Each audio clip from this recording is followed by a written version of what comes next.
আল্লাহ নির্ধারিত সময় শেষ হয়ে যাওয়ার পর একটা সময় আসবে যখন আল্লাহ রব্বুল আলামিন সব শেষ করে দিবেন, লন্ড ভন্ড হয়ে যাবে, কিছুই থাকবে না। কোরআনে সব আল্লাহ বলে দিয়েছেন। আল্লাহ পাক বলেন এই পৃথিবীর সব কেমন ভাবে ধ্বংস হবে তার চিত্র আল্লাহ পাক কোরআনে কারিমে তুলে ধরেছেন।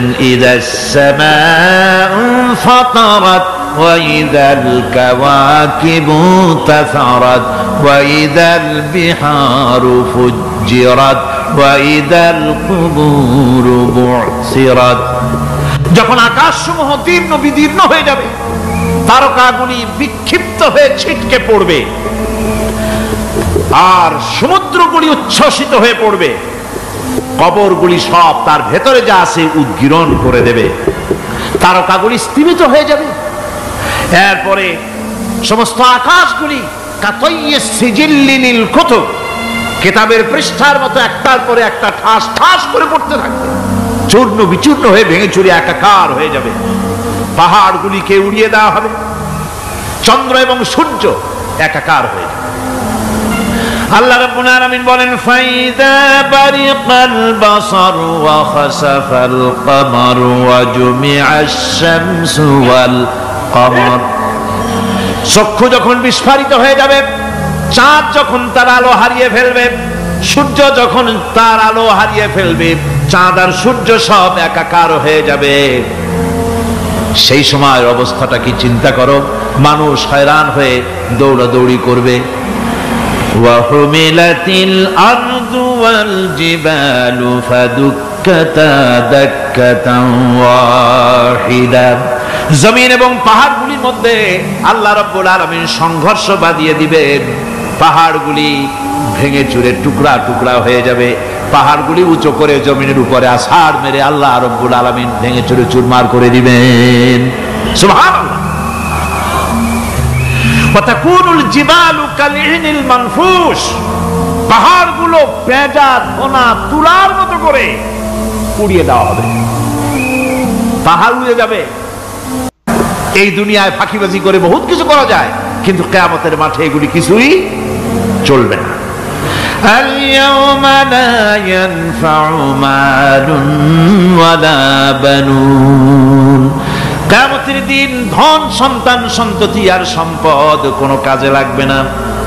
সেদিন শুধু আমল যদি ভালো হয় কাজে লাগবে, আমল খারাপ হবে সব শেষ হয়ে যাবে।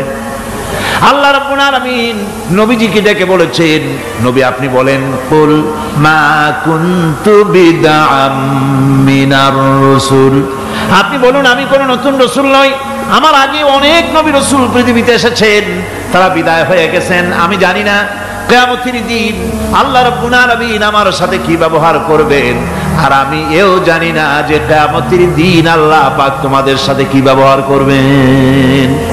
এই আয়াত নাযিল হওয়ার পর আল্লাহর হাবিব তার মেয়েকে ডাকলেন, জামাইকে ডাকলেন, নাতিদেরকে ডাকলেন, আহলে বাইতদেরকে ডাকলেন, আর বললেন ও আমার মেয়ে কলিজার টুকরা ফাতেমা গো শোনো, কেবলমাত্র আয়াত নাযিল হয়ে গেল, আল্লাহ পাক আমাকে শোনাচ্ছেন কিয়ামতের দিন আমি জানি না আমার সঙ্গে কি ব্যবহার করা হবে, আর এও জানি না যে তোমাদের সাথে কি ব্যবহার করা হবে। ও আমার কলিজার টুকরা মেয়ে ফাতেমা, কিয়ামতের দিন মুহাম্মদ সাল্লাল্লাহু আলাইহি সাল্লামের মেয়ে এই হিসাবে তোমার নাজাতের ফয়সালা হবে না। ও আমার কলিজার টুকরা নাতি হাসান আর হোসেন, কিয়ামতের দিন মুহাম্মদ সাল্লাল্লাহু আলাইহি সাল্লামের নাতি হিসাবে ফয়সালা হবে না। ও আমার জামাই হযরতে আলী, কিয়ামতের দিন আমার জামাই হিসাবে নাজাতের ফয়সালা হবে না। আমল যদি ভালো হয় ফয়সালা ভালো হবে, জান্নাতে চলে যাবে। আমল যদি খারাপ হয় কার নাতি কার জামাই দেখা হবে না। সুবহানাল্লাহ। কঠিন কিয়ামতের মাঠ। এই পরকালের বিশ্বাস যদি কলিজার মধ্যে ঢোকে মানুষ ভালো হয়ে যাবে। কোন সুবহানাল্লাহ। ওই যে মক্কার জীবনে ওই সমস্ত মানুষগুলি যারা চুরি করত, ডাকাতি করত, জিনা করত, বদমাশি করত, যারা শয়তানি করত, যারা মানুষকে খুন করত, এই মানুষগুলি এত ভালো হয়ে গেল, যারা চুরি ছেড়ে দিল, ডাকাতি ছেড়ে দিল, জেনা ব্যভিচার ছেড়ে দিল, এত ভালো হয়ে গেল। পৃথিবীর মধ্যে সেরা মানুষ তারা হয়ে গেলেন। জোরে বলেন সুবহানাল্লাহ। নবীর সাহাবীরা পৃথিবীর শ্রেষ্ঠ সন্তান, নবীর সাহাবীরা পৃথিবীর সেরা মানুষ, তাদের চাইতে সেরা মানুষ নবীদের পরে আর কেউ হতে পারে না। জোরে কোন সুবহানাল্লাহ। নবীর পরে পৃথিবীতে শ্রেষ্ঠ মানুষ কারা? সাহাবায়ে কেরাম রিদওয়ানুল্লাহ তাআলা আলাইহিম আজমাইন। ওনারা তো কুফরের মধ্যে ছিলেন, শিরকের মধ্যে ছিলেন, চুরি ডাকাতি জেনা ব্যভিচার এমন কোন পাপ নাই যা করা হয়নি। তারপরে যখন আল্লাহর নবীর কাছ থেকে তাওহীদ, রিসালাত ও আখিরাতের দাওয়াত পেলেন, কি সোনার মানুষ এক একজন হয়ে গেলেন। সুবহানাল্লাহ। যারা ছিলেন নারীর সতীত্বের জম, তারা হয়ে গেলেন নারীর সতীত্বের পাহারাদার। যারা মানুষের মাল চুরি করত, ডাকাতি করত, তারা রাতভর মানুষের মালের পাহারা দিল, মানুষের রক্তের পাহারা দিল। সুবহানাল্লাহ বিহামদি। রক্ত সম্পদের পাহারা দিল। রাসূল বললেন খায়রুল কুরুনে কারনি, সর্বশ্রেষ্ঠ যুগ তো আমার যুগ। বন্ধুগণ, এরপরে একটা জীবন আসবে ওই কিয়ামতের ময়দানে। এই পরকালের বিশ্বাসটা গুরুত্বপূর্ণ ব্যাপার। আমাদের সব কিছুর হিসাব দেওয়া লাগবে। আল্লাহ পাক বলেন ইন্নাস সামআ ওয়াল বাসারা ওয়াল ফুআদা কুল্লু উলাইকা আনহু মাসউলা। নিঃসন্দেহে মানুষের শ্রবণ শক্তি, দর্শন শক্তি এবং তার অন্তঃকরণের কল্পনা সম্পর্কে আল্লাহ রাব্বুল আলামিনের কাছে জিজ্ঞাসিত হতে হবে। কান দিয়া কি করেছিলা, চোখ দিয়া কি করেছিলা, মুখ দিয়া কি করেছিলে, হাত দিয়ে কি করেছিলে, সবকিছুর জবাব আল্লাহ রাব্বুল আলামিনের কাছে দিতে হবে। সবটার জবাব দিতে হবে, কোনো কিছু বাদ যাবে না। এমনকি মনের ভিতরে যে কল্পনা আমরা করি, এই কল্পনার হিসাবও আল্লাহর দরবারে দিতে হবে।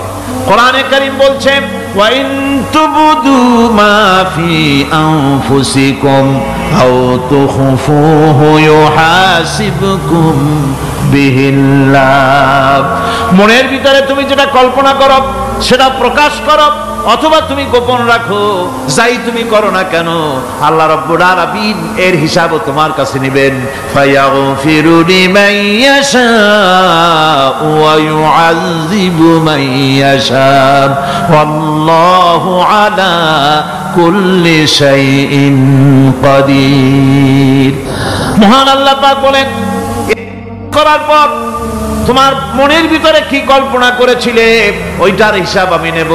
হিসাব নেওয়ার পর যারে খুশি ক্ষমা করে দেব, যাকে খুশি শাস্তি প্রদান করব।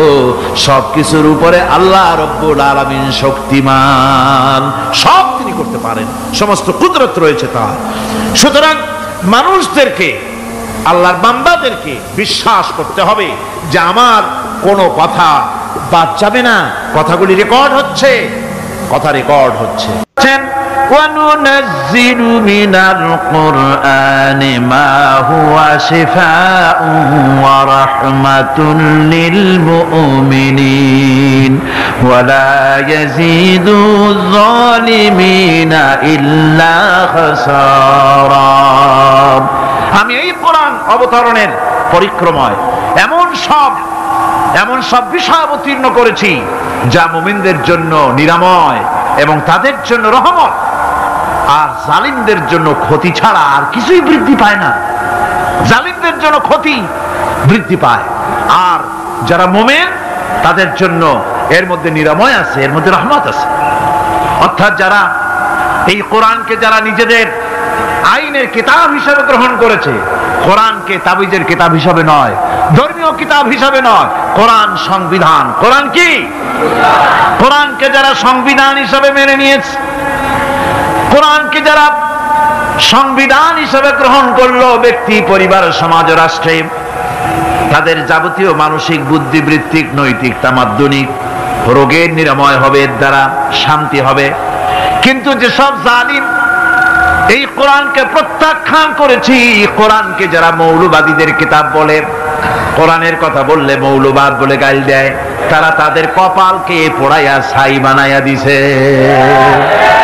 এই পৃথিবীতে আসার পর আমাদের হায়াত তো বাড়ছে না, বরং হায়াত প্রতি মুহূর্তে কি হচ্ছে? লোকেরা বলে হায়াত বাড়ে, হায়াত তো বাড়ে না। হায়াত কি হয়? জন্মের পরের থেকে আমার জন্য রিজার্ভ আছে যতটুকু, 50 বছর বাঁচবো, 60 বছর বাঁচবো, যতটুকু হায়াত আমার জন্য নির্ধারিত করা আছে, নির্ধারণ করা আছে, প্রতিদিন একদিন করে কমে যেতেছে। এজন্য আমি বলি, আমার বাড়িতে যে ঘড়িটা আছে, এই ঘড়িটা বেলা 1টার সময় ঢং করে একটা আওয়াজ দেয়, শ্রোতাকে শুনিয়ে দেয়, বাড়িওয়ালা তোমার জীবনের মূল্যবান হায়াত থেকে 1 ঘন্টা কমায়া দিলাম। 2টার সময় 2টা ঘন্টা লাগায় শোনায় দিল, বান্দারে তোমার জীবনের মূল্যবান সময় থেকে 2টি ঘন্টা কমে গেল। এমনি করে দিন গেল, মাস গেল, বছর গেল, আমাদের হুঁশ হলো না। সময় চলে গেল তাস খেলে খেলে, সময় চলে গেল আমাদের খেলাধুলা করে, শয়তানি বদমাশি করে। সময় কতটুকু পেলাম? কিয়ামতের দিন, বিচারের দিনটা যেটা হবে, আল্লাহ রাব্বুল আলামিন বলেন বিচারের দিনটাই লম্বা হবে 50 আলফা সানা মিম্মা তাউদ্দুন। বিচারের দিনটা লম্বা হবে কত বছর? 50,000 বছর। কত বছর? দুনিয়ায় যেভাবে তুমি হিসাব করো, দুনিয়ার গণনা অনুযায়ী হাসরের বিচারের দিনটা হবে 50,000 বছরের মতো লম্বা। এক কিতাবে দেখেছি, তিনি লিখেছেন হিসাব করে, কিয়ামতের ওই দিনটার হিসাবে 50,000 বছর একটা দিন লম্বা। ওই হিসাবে পৃথিবীতে যারা 60 বছর বাঁচলো, সে যেন আখিরাতে 2 মিনিট দুনিয়ায় বাঁচলো। চিন্তা করেছে? মাত্র 2 মিনিট। 60 বছর যারা হায়াত পেল, 2 মিনিট বাঁচলো। এই 2 মিনিটের জন্য কত হাঙ্গামা, কত মারধর, কত সন্ত্রাস, ক্ষমতার জন্য লড়াই, ধ্যান করেঙ্গে ত্যান করেঙ্গে, লাঠিকে আমদার মুগুর ভরেঙ্গে, শক্তির ঠেলায় অস্থির। আমার বন্ধুগণ, সময় চলে যাচ্ছে, স্রোতের মতো করে কারোর জন্য সময় অপেক্ষা করতেছে না। আমাদের মৃত্যু প্রতি মুহূর্তে কাছে চলে আসতেছে। এই জন্য শায়ের বলেছেন, আগাহা আপনি মৌত সে কোই বাশার নেহি, আগাহা আপনি মৌত সে कोई बशर नहीं, सामा 100 बरस के हैं पल की खबर नहीं। মৃত্যু সম্পর্কে আমাদের কারো জানা নাই, যে কোনো মুহূর্তে মৃত্যু আমাদের কাছে এসে যেতে পারে। মৃত্যু সম্পর্কে কিছুই জানা নাই, অথচ প্রতি মুহূর্তে আমরা মৃত্যুর দিকে এগিয়ে চলছি। মাল সামান 100 বছর কি ধরে খাবো তাও জমা করে রেখেছি, কিন্তু এক মুহূর্তের খবর নাই। মাহফিলে এসেছি, বাড়ি যেতে পারবো নিশ্চয়তা নাই। আছে? বলেন আছে? আপনি বাড়ি যাও ভালো, বসেছেন, দাঁড়াতে পারবেন, এই নিশ্চয়তা আছে? নাই। সুতরাং সূরার যে সময়ের উপরে কসম করে মূলত সময়ের অপরিসীম গুরুত্ব সম্পর্কে আল্লাহ পাক মানুষকে বুঝাই দিতেছেন। সময়ের দাম দাও। আমাদের সময় চলে যায় গান শুনতে শুনতে, আশ্চর্য মলম বিক্রি করা দেখতে দেখতে, তাস পাশা খেলতে খেলতে সময় চলে যায়, কেউ খেয়াল করে না। সময় বলতে অতীত কালও হতে পারে, আবার বর্তমানও হতে পারে। আর বর্তমান কাল কোনো কালই না। বর্তমান কাল কোনো কাল নয়। প্রতি মুহূর্তে ভবিষ্যৎ এসে বর্তমান হয়, আর প্রতি মুহূর্তে বর্তমান কি হয়?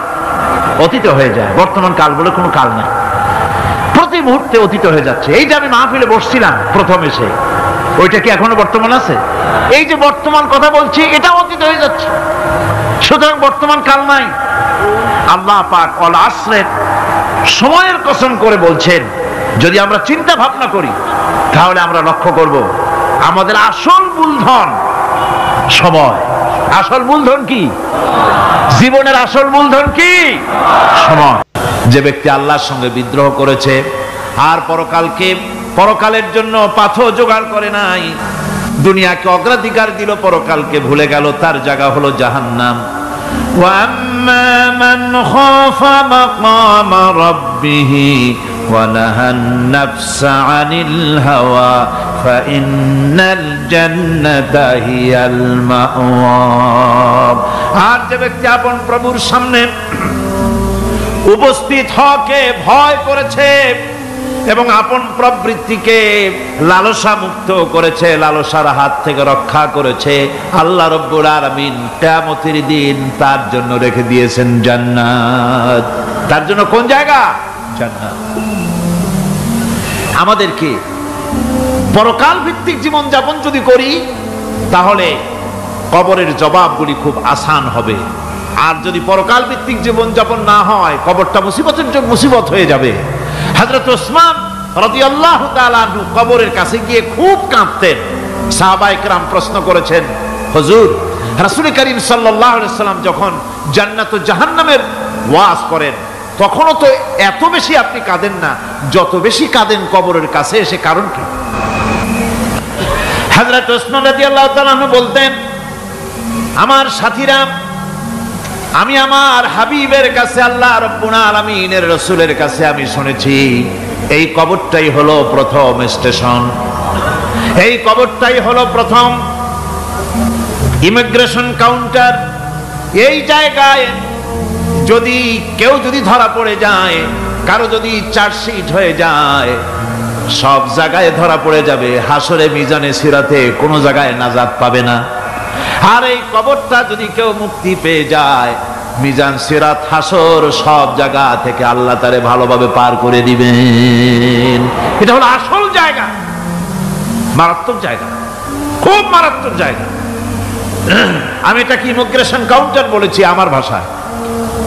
ইমিগ্রেশন কাউন্টার যারা বিদেশ ভ্রমণ করেছেন তারা জানেন। লন্ডন যাবেন, আমেরিকা যাবেন, সৌদি আরব যাবেন, যে কোনো বিদেশে যাবেন, গেলেই পাসপোর্ট তারা দেখবে। পাসপোর্টে আপনার ন্যাশনালিটি কোনটা সেটাই তারা জানতে চাইবে। আপনি কোন দল করেন এটা তারা জানতে চাইবে না, আপনার আইডেন্টিটি কি তারা জানতে চাইবে। তারপরে যদি স্যাটিসফ্যাক্টরি হয় আপনাকে ভিসা দিয়ে ভেতরে ঢুকবার ব্যবস্থা করে দেবে। আর যদি তারা স্যাটিসফাইড না হয় তাহলে আপনাকে মেহমানখানায় ঢুকানো হবে গ্রেফতার করে। কবর হচ্ছে এ ধরনের একটি ইমিগ্রেশন কাউন্টার। কবরের ভিতরে মানুষ যখনই রাখা হবে সঙ্গে সঙ্গে দুজন ফেরেশতা আসবে। কবরের কাছে যারা এসেছিল দাফন হয়ে যাওয়ার পর এই লোকগুলি 40 কদম যেতে যতক্ষণ লাগে এর মধ্যেই দুজন ফেরেশতা এসে যাবে, এসে জিজ্ঞেস করবে, মান রব্বুকা, তুমি কোন দল করতে? ওটা তাদের জানার দরকার নাই। ব্যবসা করতেন না চাকরি করতেন প্রয়োজন নাই। প্রথমেই জিজ্ঞাসা করা হবে ন্যাশনালিটি, প্রথমেই জিজ্ঞাসা করা হবে তার ন্যাশনালিটি সম্পর্কে, তার আইডেন্টিটিটা কি, এবং সেটাকে সত্যায়িত করার জন্য, বোঝার জন্য 3টি প্রশ্ন। প্রথম প্রশ্ন, মান রব্বুকা ওয়া মা দীনুকা ওয়া মান নাবিয়্যুকা, তোমার রব কে, তোমার দ্বীন কি, তোমার নবী কে। যদি এই ব্যক্তি বেঈমান হয়, মুনাফিক হয়, সে বলবে হায় হাতা লা আদরি, হায় হাতা লা আদরি, জানি না আমার রবকে, আমি জানি না। তোমার দিন কি, দিন কারে কয় বুঝি না। এরপরে আল্লাহর নবী জনাবে মুহাম্মদ রাসূলুল্লাহ সাল্লাল্লাহু আলাইহি ওয়াসাল্লামকে দেখানো হবে, বলা হবে মা কুনতা তাকুলু ফি হাদার রাজুল, এই ব্যক্তি সম্পর্কে তোমার ধারণা কি নিকে? বলবে আমি চিনি না। নাউযুবিল্লাহ। বাস, এরপরে তার যা হবার তাই শুরু হয়ে যাবে।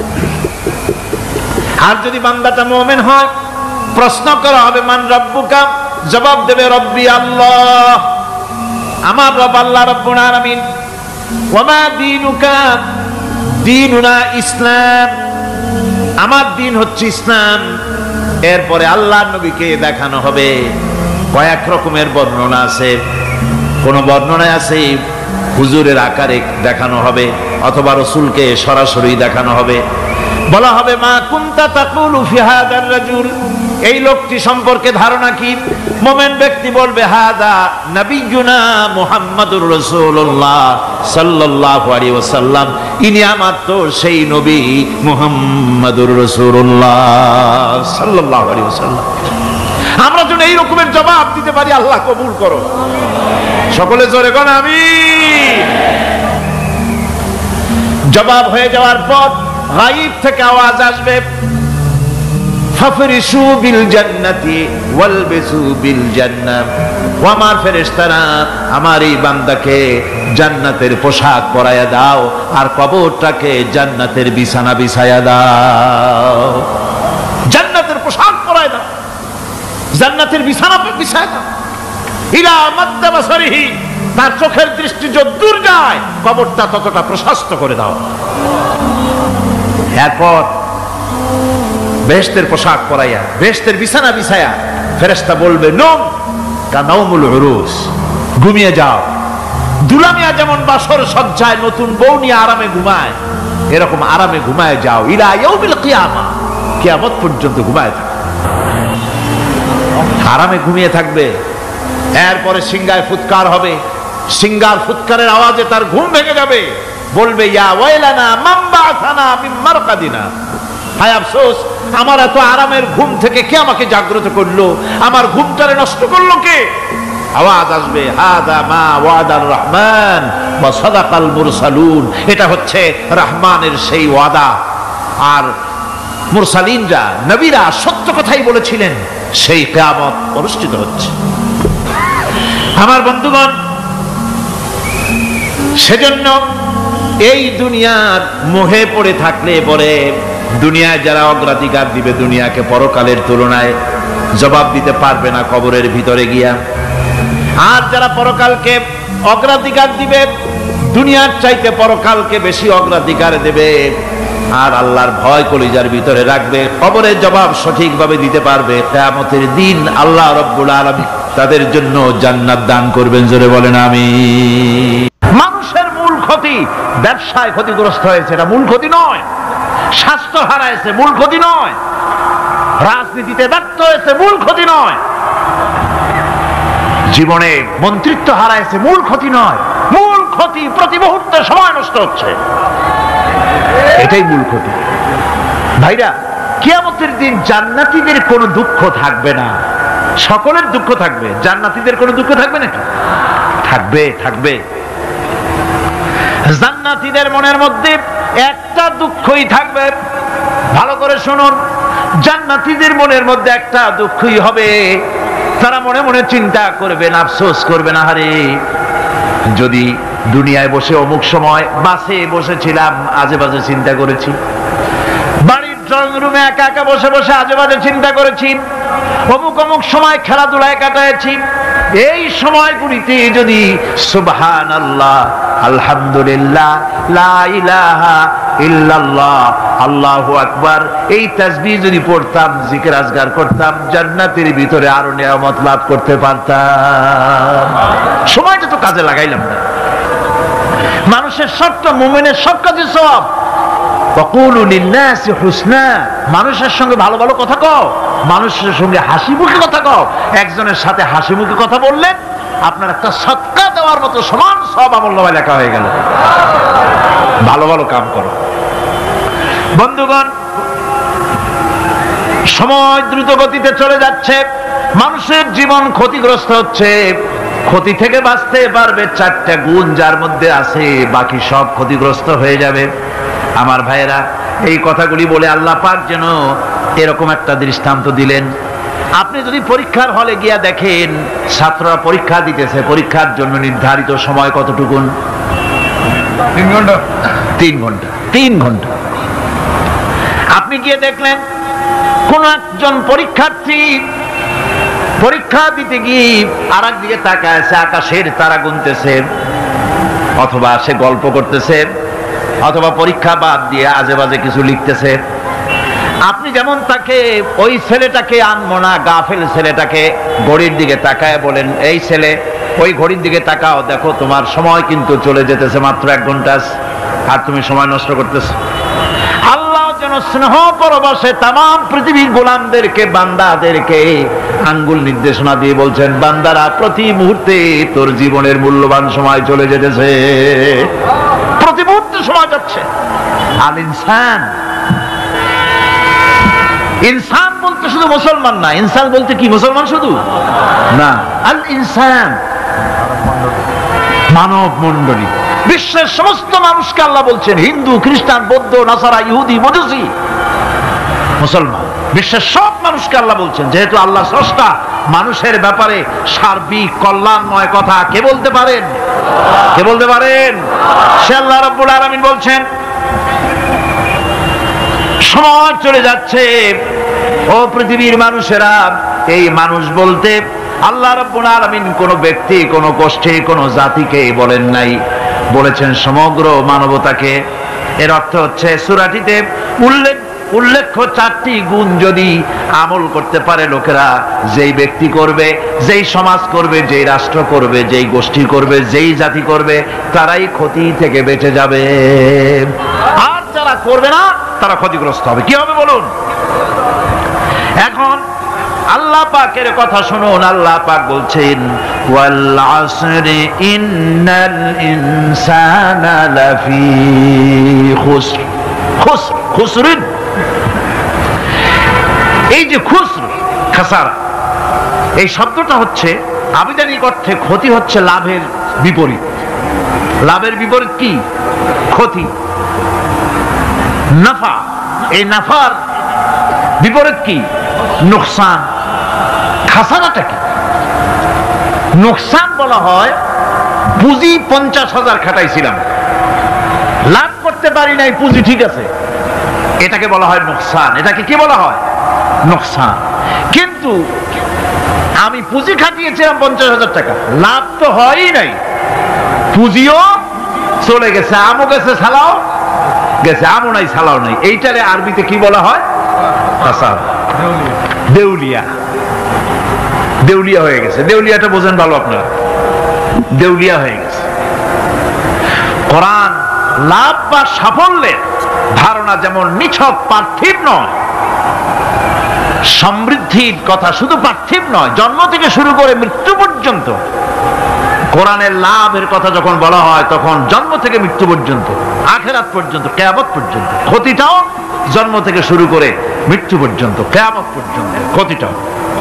এই ক্ষতি থেকে বাঁচবার জন্য কোরআনে কারিমে বিভিন্ন জায়গায় এই খাসারা শব্দ ব্যবহার করা হয়েছে। আল্লাহ রাব্বুল আলামিন বলছেন, ওয়ামান খাফফাত মাওয়াজিনুহু ফাউলাইকাল্লাযীনা খাসিরু আনফুসাহুম বিমা কানু বিআয়াতিনা ইয়াযলিমুন। যাদের পাল্লা ভারী হবে কিয়ামতে তারাই হবে সফলকাম, আর যাদের পাল্লা হালকা হবে, নেকির পাল্লা যাদের হালকা হবে তারা হবে ক্ষতিগ্রস্ত।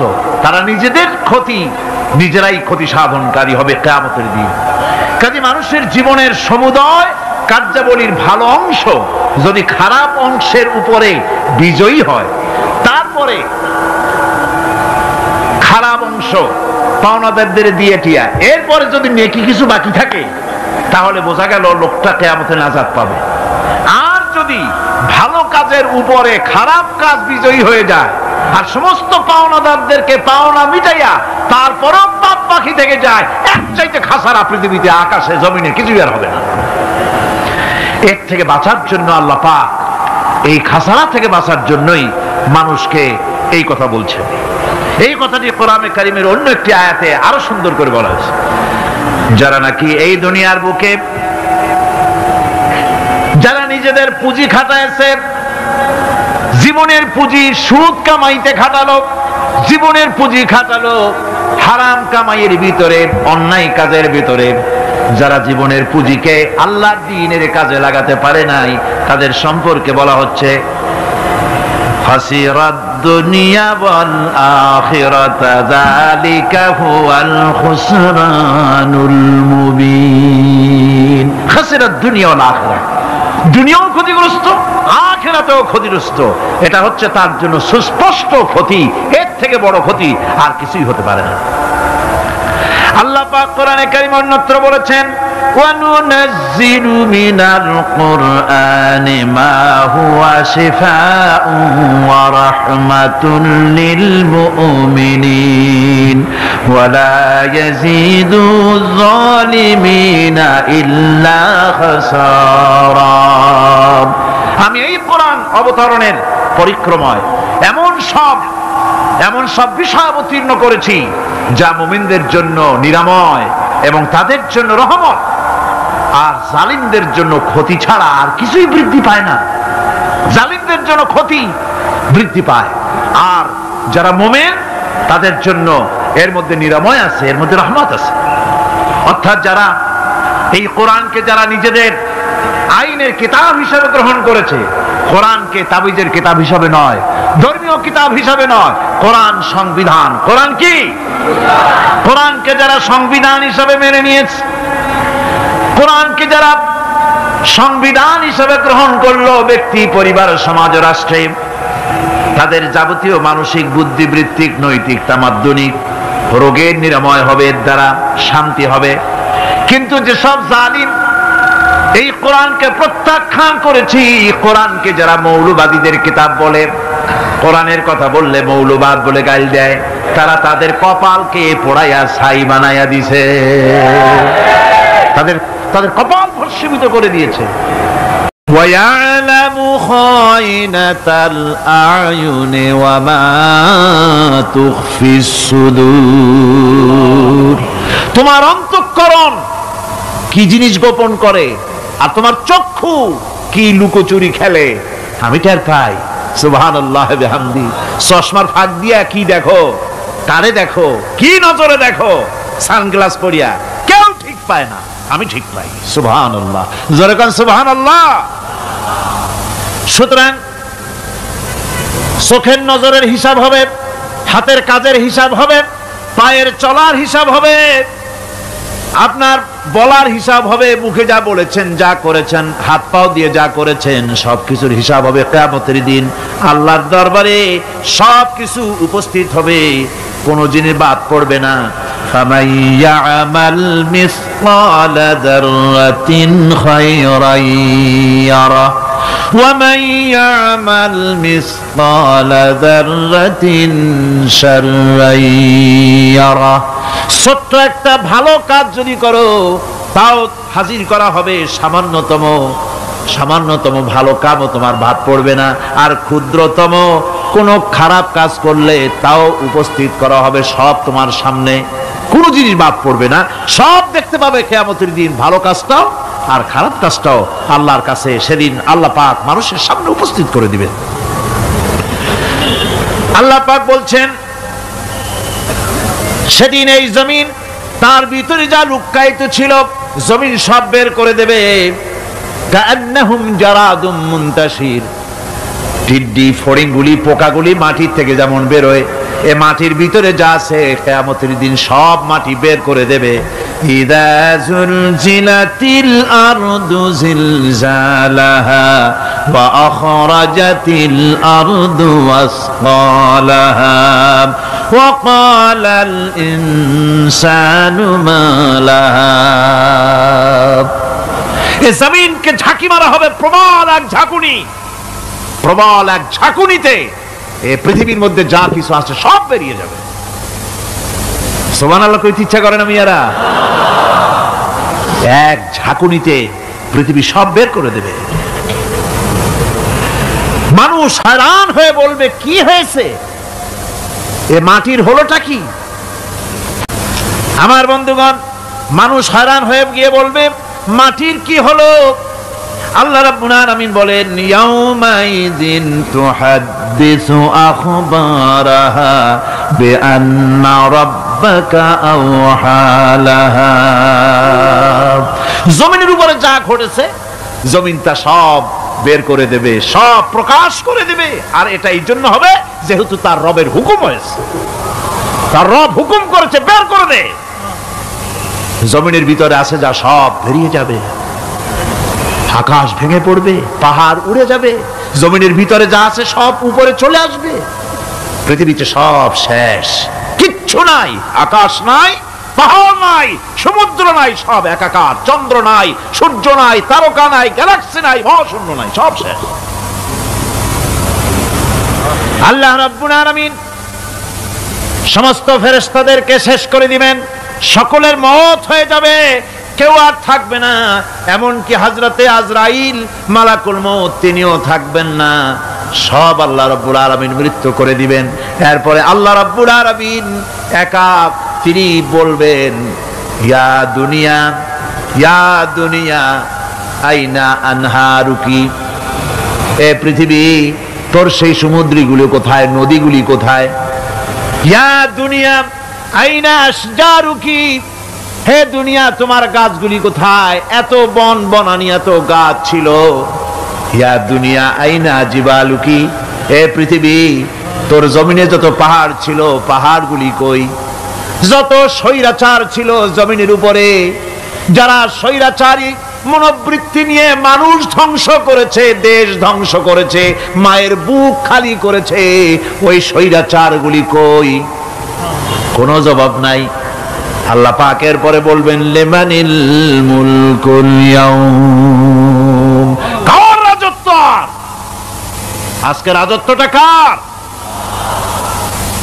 আল্লাহ তিনবার আওয়াজ দিবেন, আজকে রাজত্ব কার?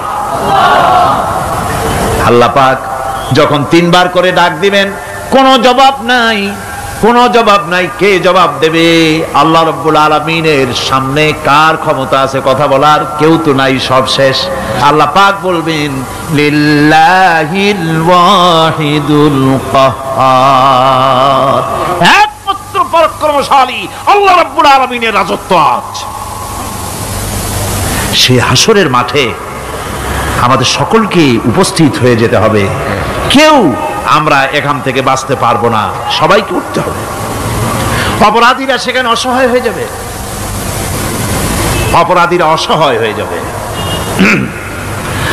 আল্লাহ পাক বলেন ফাইদা জাআতিস সাখাতু ইয়াওমা ইয়াফিরুল মারউ মিন আখিহি ওয়া উম্মিহি ওয়া আবিহি ওয়া সাহিবাতিহি ওয়া বানিহি, অবশেষে যখন কান ফাটানো আওয়াজ আসবে, এই আওয়াজ সেদিন মানুষ নিজের মা বাপ ভাই বোন সব থেকে বিচ্ছিন্ন হয়ে যাবে, সব একের থেকে আরেকজন পালায় যাবে, হারায় যাবে, কেউ কাউকে আর খুঁজে পাবে না।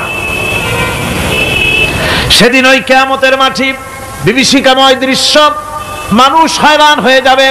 মাথার এক হাত অথবা অর্ধ মাইল অথবা এক বিগত এতটুকুন উপরে ওই প্রকাণ্ড সূর্যটার তাপ আসবে, গুনাহগারের মাথার চান্দি ফেটে গিয়া মগজগুলি গলে গলে নাক কান দিয়ে বেয়ে পড়তে লাগবে, জিহ্বাটা কুকুরের মতো ঝুলে নাভিস্থল পর্যন্ত পড়ে যাবে, মাটিটা সূর্যের উত্তাপে তামার মতো গরম হয়ে যাবে, সারা হাসর জুড়ে আওয়াজ হবে পানি পানি পানি। মানুষেরা হয়রান হয়ে যাবে। সেই হাসরের ময়দানে এই চরম কষ্টের ভিতরে আল্লাহ রাব্বুল আলামিন বলেন সেদিন দুটো ভাগ হয়ে যাবে। একদল মানুষের চেহারা আলোয় ঝলমল হয়ে যাবে, আর একদল মানুষের চেহারাগুলি কালো হয়ে যাবে। উজুহু ইয়াউমাইদিন মুসফিরাতুন দাহিকাতুন মুস্তাবশিরা ওয়া উজুহু ইয়াউমাইদিন আলাইহা গাবারা। আল্লাহ পাক বলেন এক শ্রেণীর মানুষের চেহারা হাস্যোজ্জ্বল ঝলমলে হয়ে যাবে, আর এক শ্রেণীর মানুষের চেহারাগুলি কালো হয়ে যাবে।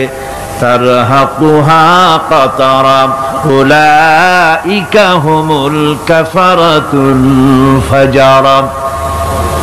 হাস্যোজ্জ্বল, স্বচ্ছন্দপূর্ণ, সুন্দর, উজ্জ্বল ঝলমলে চেহারা হবে ঈমান আনার কারণে, পরকালকে বিশ্বাস করার কারণে, আল্লাহ এবং রাসূলের কথা অনুযায়ী জীবন যাপনের কারণে চেহারাটা উজ্জ্বল হয়ে যাবে। আর আল্লাহর নাফরমানি, রাসূলের নাফরমানি, পরকালকে অস্বীকার করার কারণে কাফেরগুলির চেহারা, মুনাফিকগুলির চেহারা কালো হয়ে যাবে। তাদেরকে আলাদা করে দেওয়া হবে। ফামতাজুল ইয়াওমা আইয়ুহাল মুজরিমুন, মুজরিমদেরকে আলাদা করে দেওয়া হবে, দুইটা ভাগ হয়ে যাবে। এই চরম অবস্থা সৃষ্টি হবে কিয়ামতের ময়দানে। সেদিন রাসূল করিম সাল্লাল্লাহু আলাইহি ওয়াসাল্লাম উম্মতের জন্য সুপারিশ করবেন।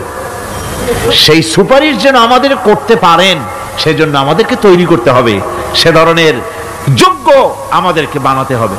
বন্ধুগণ, এই পরকালীন জীবন, এর সম্ভাবনা, এটা যে হবে এবং সেই পরকালে আমাদের সকলকে যে উঠতে হবে, কিয়ামতে আল্লাহর কাছে জীবনের সব কিছুর জবাবদিহি করতে হবে, এই ভীতি সৃষ্টি করতে চায় আল্লাহ পাক মানুষের ভেতরে। আল্লাহ পাকের চাইতে মানুষের কল্যাণকামী আর কেউ আছে? চিল্লায় কোন আল্লাহর চাইতে, বিশ্ববাসীর সৃষ্টি জগতের কল্যাণকামী আল্লাহর চাইতে, রাসূলের চাইতে বেশি কেউ কি আছে? সে আল্লাহ পাক সব বলে দিলেন, ওপেন সিক্রেট করে দিলেন, সব গোপন ফাঁস করে দিলেন। কেমনে বিচার হবে, কেমনে কিয়ামত অনুষ্ঠিত হবে, কেমনে কি হবে, সব খুলে খুলে আল্লাহ পাক বলে দিলেন আমাদেরকে ভালো হওয়ার জন্য। কোরআনে কারীম বলছে, লাইসাল বিররা আন তুওয়াল্লু ওয়ুজুহাকুম কিবালাল মাশরিকি ওয়াল মাগরিব। পূর্ব পশ্চিমে মাথা ঘুরানো, সার নত করা, মাথা ঘুরানো, মুখ ঘুরানো, এটাই কিন্তু সৎ কাজ এবং পুণ্যবান হওয়ার, সৎ কাজ করার, নেককার হওয়ার জন্য যথেষ্ট নয়, বরং ওয়ালাকিন্নাল বিররা মান আমানা বিল্লাহি ওয়াল ইয়াউমিল আখির। প্রকৃতপক্ষে সৎকারী মুমিন, ভালো কাজ করা, প্রকৃত মুমিন, সত্যিকারের ভালো মানুষ, সত্যিকারের ইমানদার হওয়ার জন্য 10টি কাজ লাগবে। কয়টি কাজ? 10টি কাজ লাগবে। সেই 10টি কাজের একটি কাজ গত বছর আপনাদের খেদমতে আরজ করা হয়েছে, 2টি বলা হয়েছে, বাকি আজকে বললাম আর একটা, হয়ে গেল 3টা। বাকি আছে কয়টা?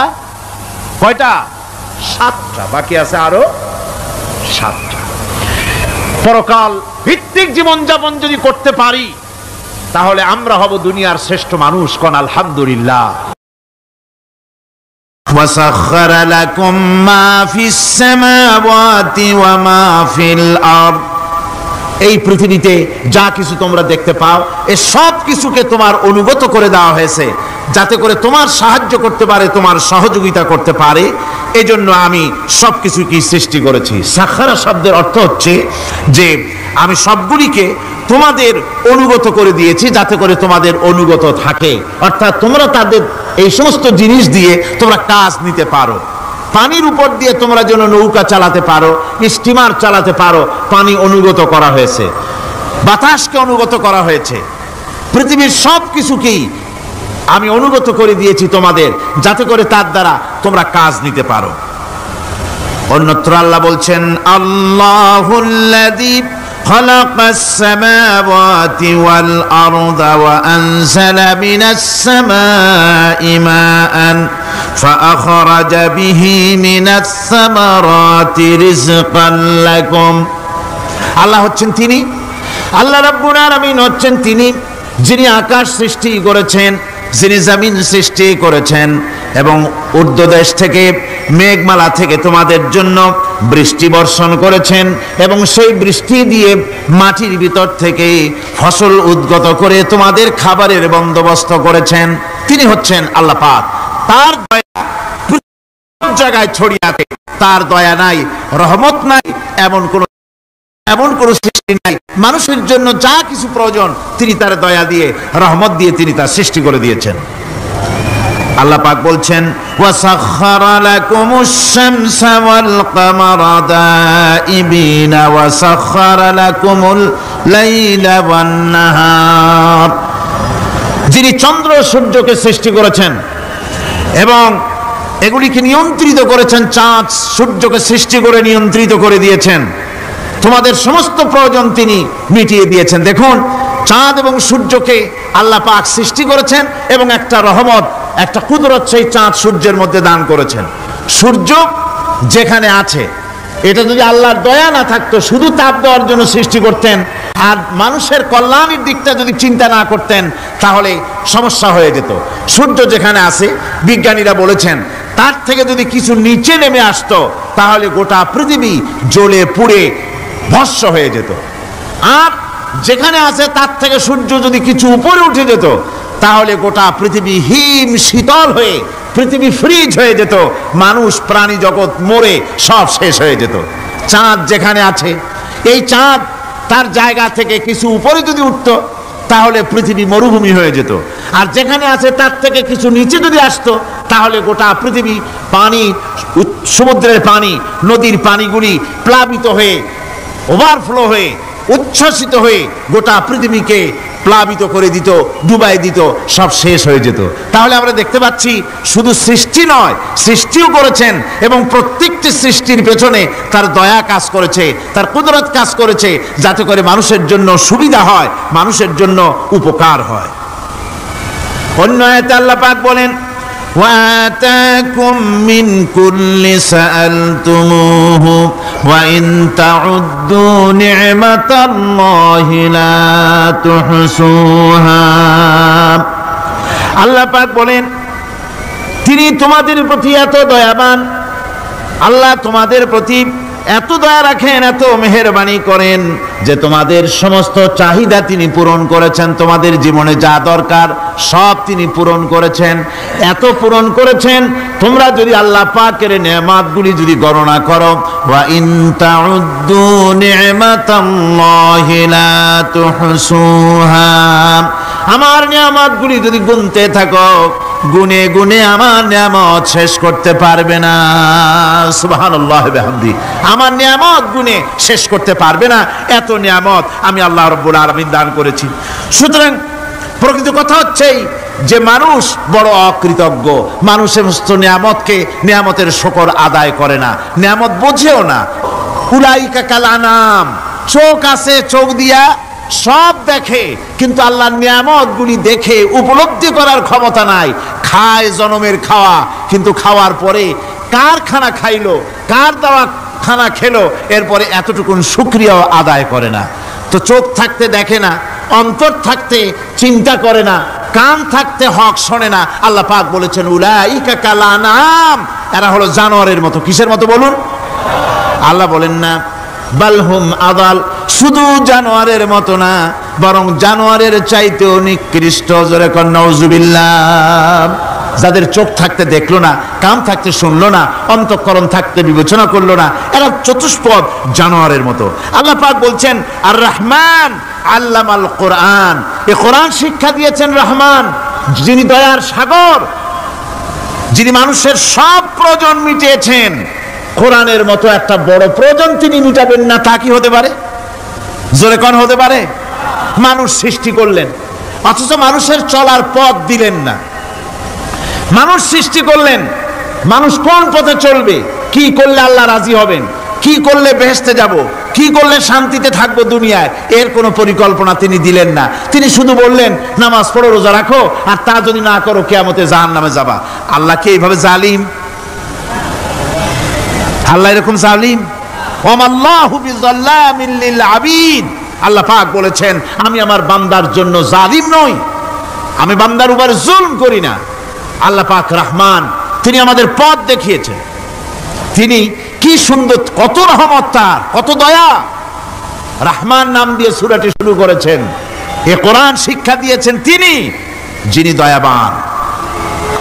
আল্লাহ রাব্বুল আলামিন বলেন আল্লাযী জাআলা লাকুমুল আরদা মাহাদান ওয়া জাআলা লাকুম ফীহা সুবুলান লাআল্লাকুম তাহতাদুন। তিনি আল্লাহ যিনি তোমাদের জন্য এই পৃথিবীটাকে সমতল করেছেন, এই পৃথিবীটাকে সুন্দর করেছেন, সমতল করে দিয়েছেন। আর তোমাদের চলার জন্য তিনি রাস্তা তৈরি করেছেন, সমতল জমিনের উপরে করে দিয়েছেন, পৃথিবীটাকে সমতল করেছেন, মাটিটাকে সুন্দর করেছেন, রহমত করেছেন। তিনি পৃথিবীর মানুষকে বসবাসের জন্য একটা পৃথিবী বানালেন, কিন্তু সেই পৃথিবীতে সেই মাটিটা এমন হলো যেখানে এত শক্ত যা বিল্ডিং করা যায় না, যেখানে মাটি খোসা যায় না, জমিন চাষ করা যায় না। জমিন কি এরকম শক্ত? জোরে বলেন, এরকম শক্ত? এরকম শক্ত না। আবার বৃষ্টি পড়লে যে কাদা হয়, ওই রকম যদি জনমের মতো আল্লাহ কাদা বানাই দিতেন যে মানুষ দাঁড়াইতেই পারে না, কাদার মধ্যে ডুবে যায়, এরকম যদি অবস্থা হতো তাহলে এই পৃথিবীর এই জমিনের উপরে মানুষ বাড়ি ঘর বানাইতে পারতো না। ঠিক কিনা কর? আল্লাহ পাক বলছেন আমি একটা ভারসাম্য ভারসাম্যের মাধ্যমে এই পৃথিবীকে, এই জমিনকে সৃষ্টি করেছি, এবং এই জমিন যেন তোমাকে নিয়ে নড়াচড়া করতে না পারে সেজন্য আমি পাহাড় দিয়েছি। পাহাড়গুলিকে কিলকের মতো, পেরেকের মতো খিল মেরে দিয়ে পৃথিবীটার ভারসাম্য রক্ষা করেছি, যাতে করে তোমাকে নিয়ে টালমাটাল হতে না পারে। এই সুন্দর করে পৃথিবীটা বানালাম। তারপরে وَلَقَدْ مَكَّنَّاكُمْ فِي الْأَرْضِ وَجَعَلْنَا لَكُمْ فِيهَا مَعَائِشَ قَلِيلًا مَا تَشْكُرُونَ। আল্লাহ পাক বলেন, আবার দেখো, এই জমিনে আমি তোমাদেরকে প্রতিষ্ঠিত করেছি, আর জমিনের উপরে তোমরা যাতে রুজি রোজগার করতে পারো সে ব্যবস্থাও আমি করে দিয়েছি। জমিন সৃষ্টি করেছি, আবার রুজি রোজগার করবে সে ব্যবস্থাও আমি তোমাদের জন্য করে দিয়েছি। এই পৃথিবী তুমি চাষাবাদ করবে, তাতে ফসল হবে সে ব্যবস্থা করে দিয়েছি। বাড়িঘর বানাবে সে ব্যবস্থা করে দিয়েছি। তারপরে পৃথিবীর এই মাটির নিচে তোমার জন্য সম্পদ রেখেছি।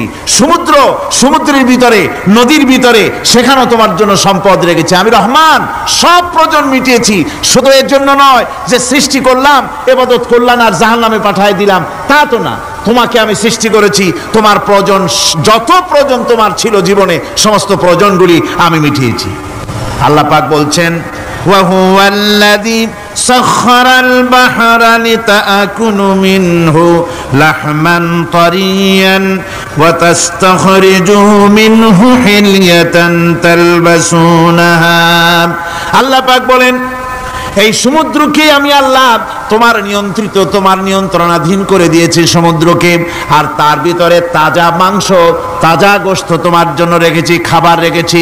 আবার তুমি পরিধান করতে পারো এমন জিনিসও, ব্যবহারের জিনিস সমুদ্রের মধ্যে রেখে দিয়েছি। তার মানে হলো সমুদ্রের ভেতরে, তার ভিতরে মাছ রয়েছে, টাটকা মাছ আছে, মণিমুক্তা আছে। স্থলভাগে পৃথিবীর মাটির উপরে যত জিনিস আছে, যত নিয়ামত আছে, সমুদ্রের তলদেশে তার কোনো অংশে কম নাই, বরং তার থেকে আরো বেশি আছে। মাটির উপরে যত নিয়ামত আছে, সম্পদ আছে, মাটির তলায় তার থেকে কোনো অংশে কম নাই। অনেক নিয়ামত মাটির তলায় আছে, খনিজ দ্রব্যগুলি মাটির তলায় থাকে। সমুদ্রের তলদেশে অসংখ্য নিয়ামত আল্লাহ রাব্বুল আলামিন রেখেছেন। বলছেন, আমি হচ্ছে রহমান, আমার দয়ায় ভরা, আমি তোমার সমস্ত প্রয়োজন আমি আমার দয়া দিয়ে আমি মিটিয়েছি। আমার ভাইরা, আল্লাহ সুবহানাহু ওয়া তাআলা তিনি হচ্ছেন রহমান, তিনি হচ্ছেন রহমান। জোরে বলেন, তিনি কি? দয়ার সাগর, যিনি মানুষের সমস্ত প্রয়োজন মিটিয়েছেন, তিনি কোরআন অবতীর্ণ করেছেন। আমি আল্লাহর দয়ার কথা, রহমান শব্দের ব্যাখ্যা আপনাদের সামনে করে সামনে এগোচ্ছি। আল্লাহ পাক বলছেন যে আমি এই পৃথিবী সৃষ্টি করলাম, মাটিতে তোমাদের জন্য চতুষ্পদ জন্তু সৃষ্টি করেছি, বাতাসের উপরে পাখিরা সাঁতার কাটছে, আর পানির ভিতরে মৎস্যরাজি রয়েছে। এ সমস্ত প্রাণীগুলির আত্মরক্ষার জ্ঞান আমি দান করেছি। তারা তোমাদের জন্য উপকার করে। সেই পশুগুলি পশম দিয়ে তোমাদের কাপড় চোপড় তৈরি হয়, তারপরে তার চামড়া তোমরা পরিধান করো। এই পশুগুলিও তোমাদের জন্য আমি এক নিয়ামত হিসেবে দিয়েছি। وَالْأَنْعَامَ خَلَقَهَا لَكُمْ فِيهَا دِفْءٌ وَمَنَافِعُ وَمِنْهَا تَأْكُلُونَ। আল্লাহ সুবহানাহু ওয়া তাআলা বলেন, আমি মানুষের জন্য পশু তৈরি করেছি, চতুষ্পদ জন্তু সৃষ্টি করেছি, যার পশম দিয়ে তোমাদের জন্য শীতের পোশাক তৈরি হয়। আপনারা যে এই যে চাদর গায়ে দেন, কম্বল গায়ে দেন, এগুলো কার পশম? পশুর পশম। পশুগুলির, জন্তুগুলির পশম দিয়ে আপনাদের জামা কাপড়গুলি তৈরি হয়। তারপরে এই পশু আপনাদের জন্য বাড়িতে পাহারা লাগায়। আল্লাহ পাক বলছেন, এছাড়া এই পশুগুলি আমি এমন নিয়ামত দান করেছি সমুদ্রের ভিতরে, জমিনের উপরে, মাটির তলায়, আবার আকাশের উপরে, জমিনের উপরে বিচরণশীল জীবগুলিও তোমার জন্য তৈরি করেছি। وَتَحْمِلُ أَثْقَالَكُمْ إِلَى بَلَدٍ لَّمْ تَكُونُوا بَالِغِيهِ إِلَّا بِشَقِّ الْأَنفُسِ। আল্লাহ পাক বলেন, এই পশুগুলি তোমাদের আরো অনেক উপকারে আছে। তোমাদের বোঝাগুলি, বড় বড় বোঝাগুলি তারা এক শহর থেকে আর এক শহরে, দূর থেকে দূরান্তরে পিঠে করে তারা বহন করে নিয়ে যায়, যা তোমরা বহন করতে পারতে না, তোমাদের জন্য দারুণ কষ্ট হতো, মুসিবত হতো। এই ধরনের বোঝাগুলি, পশুগুলি তোমাদের জন্য বহন করে নিয়ে যায়। গাধা, ঘোড়া, হাতি আপনাদের বোঝাগুলিকে, বিরাট বিরাট বোঝা যা টানতে ট্রাক লাগে, মানুষের জন্য কষ্ট হয়, এই বোঝাগুলিও এই পশুর দ্বারা আল্লাহ পাক বহন করায় থাকেন।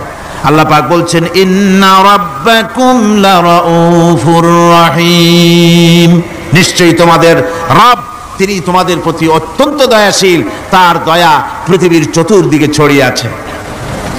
তিনি আমাদেরকে এ কোরআন নাজিল করেছেন, এ কোরআন আমাদেরকে শিক্ষা দিয়েছেন এমন এক রহমান, যার দয়া পৃথিবীর চতুর্দিকে সর্বত্র ছড়িয়ে আছে। আল্লাহর দয়া চতুর্দিকে কি ছড়িয়ে আছে কোন? আল্লাহর দয়া, আল্লাহর মোহব্বত, আল্লাহর করুণা সর্বত্র ছড়িয়ে আছে।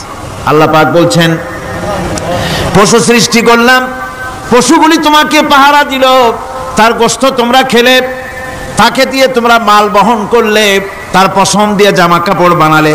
আরো দেখো কি করলাম এই পশু দিয়ে, ওয়া ইন্না লাকুম ফিল আনআমি লাইবরা নুসকিকুম মিম্মা ফি বুতুনিহি মিন বাইনি ফারসিন ওয়া দামিন লাবানান খালিসান সাইগান লিশ-শারিবিন। আল্লাহ রাব্বুল আলামিন বলেন, চতুষ্পদ জীবের মধ্যে বুদ্ধিমান ব্যক্তিদের জন্য নিদর্শন রয়েছে, যারা বুদ্ধিমান তাদের জন্য নিদর্শন রয়েছে। দেখো তোমার গাভীগুলি, এগুলি জমিনের ঘাস খেলো,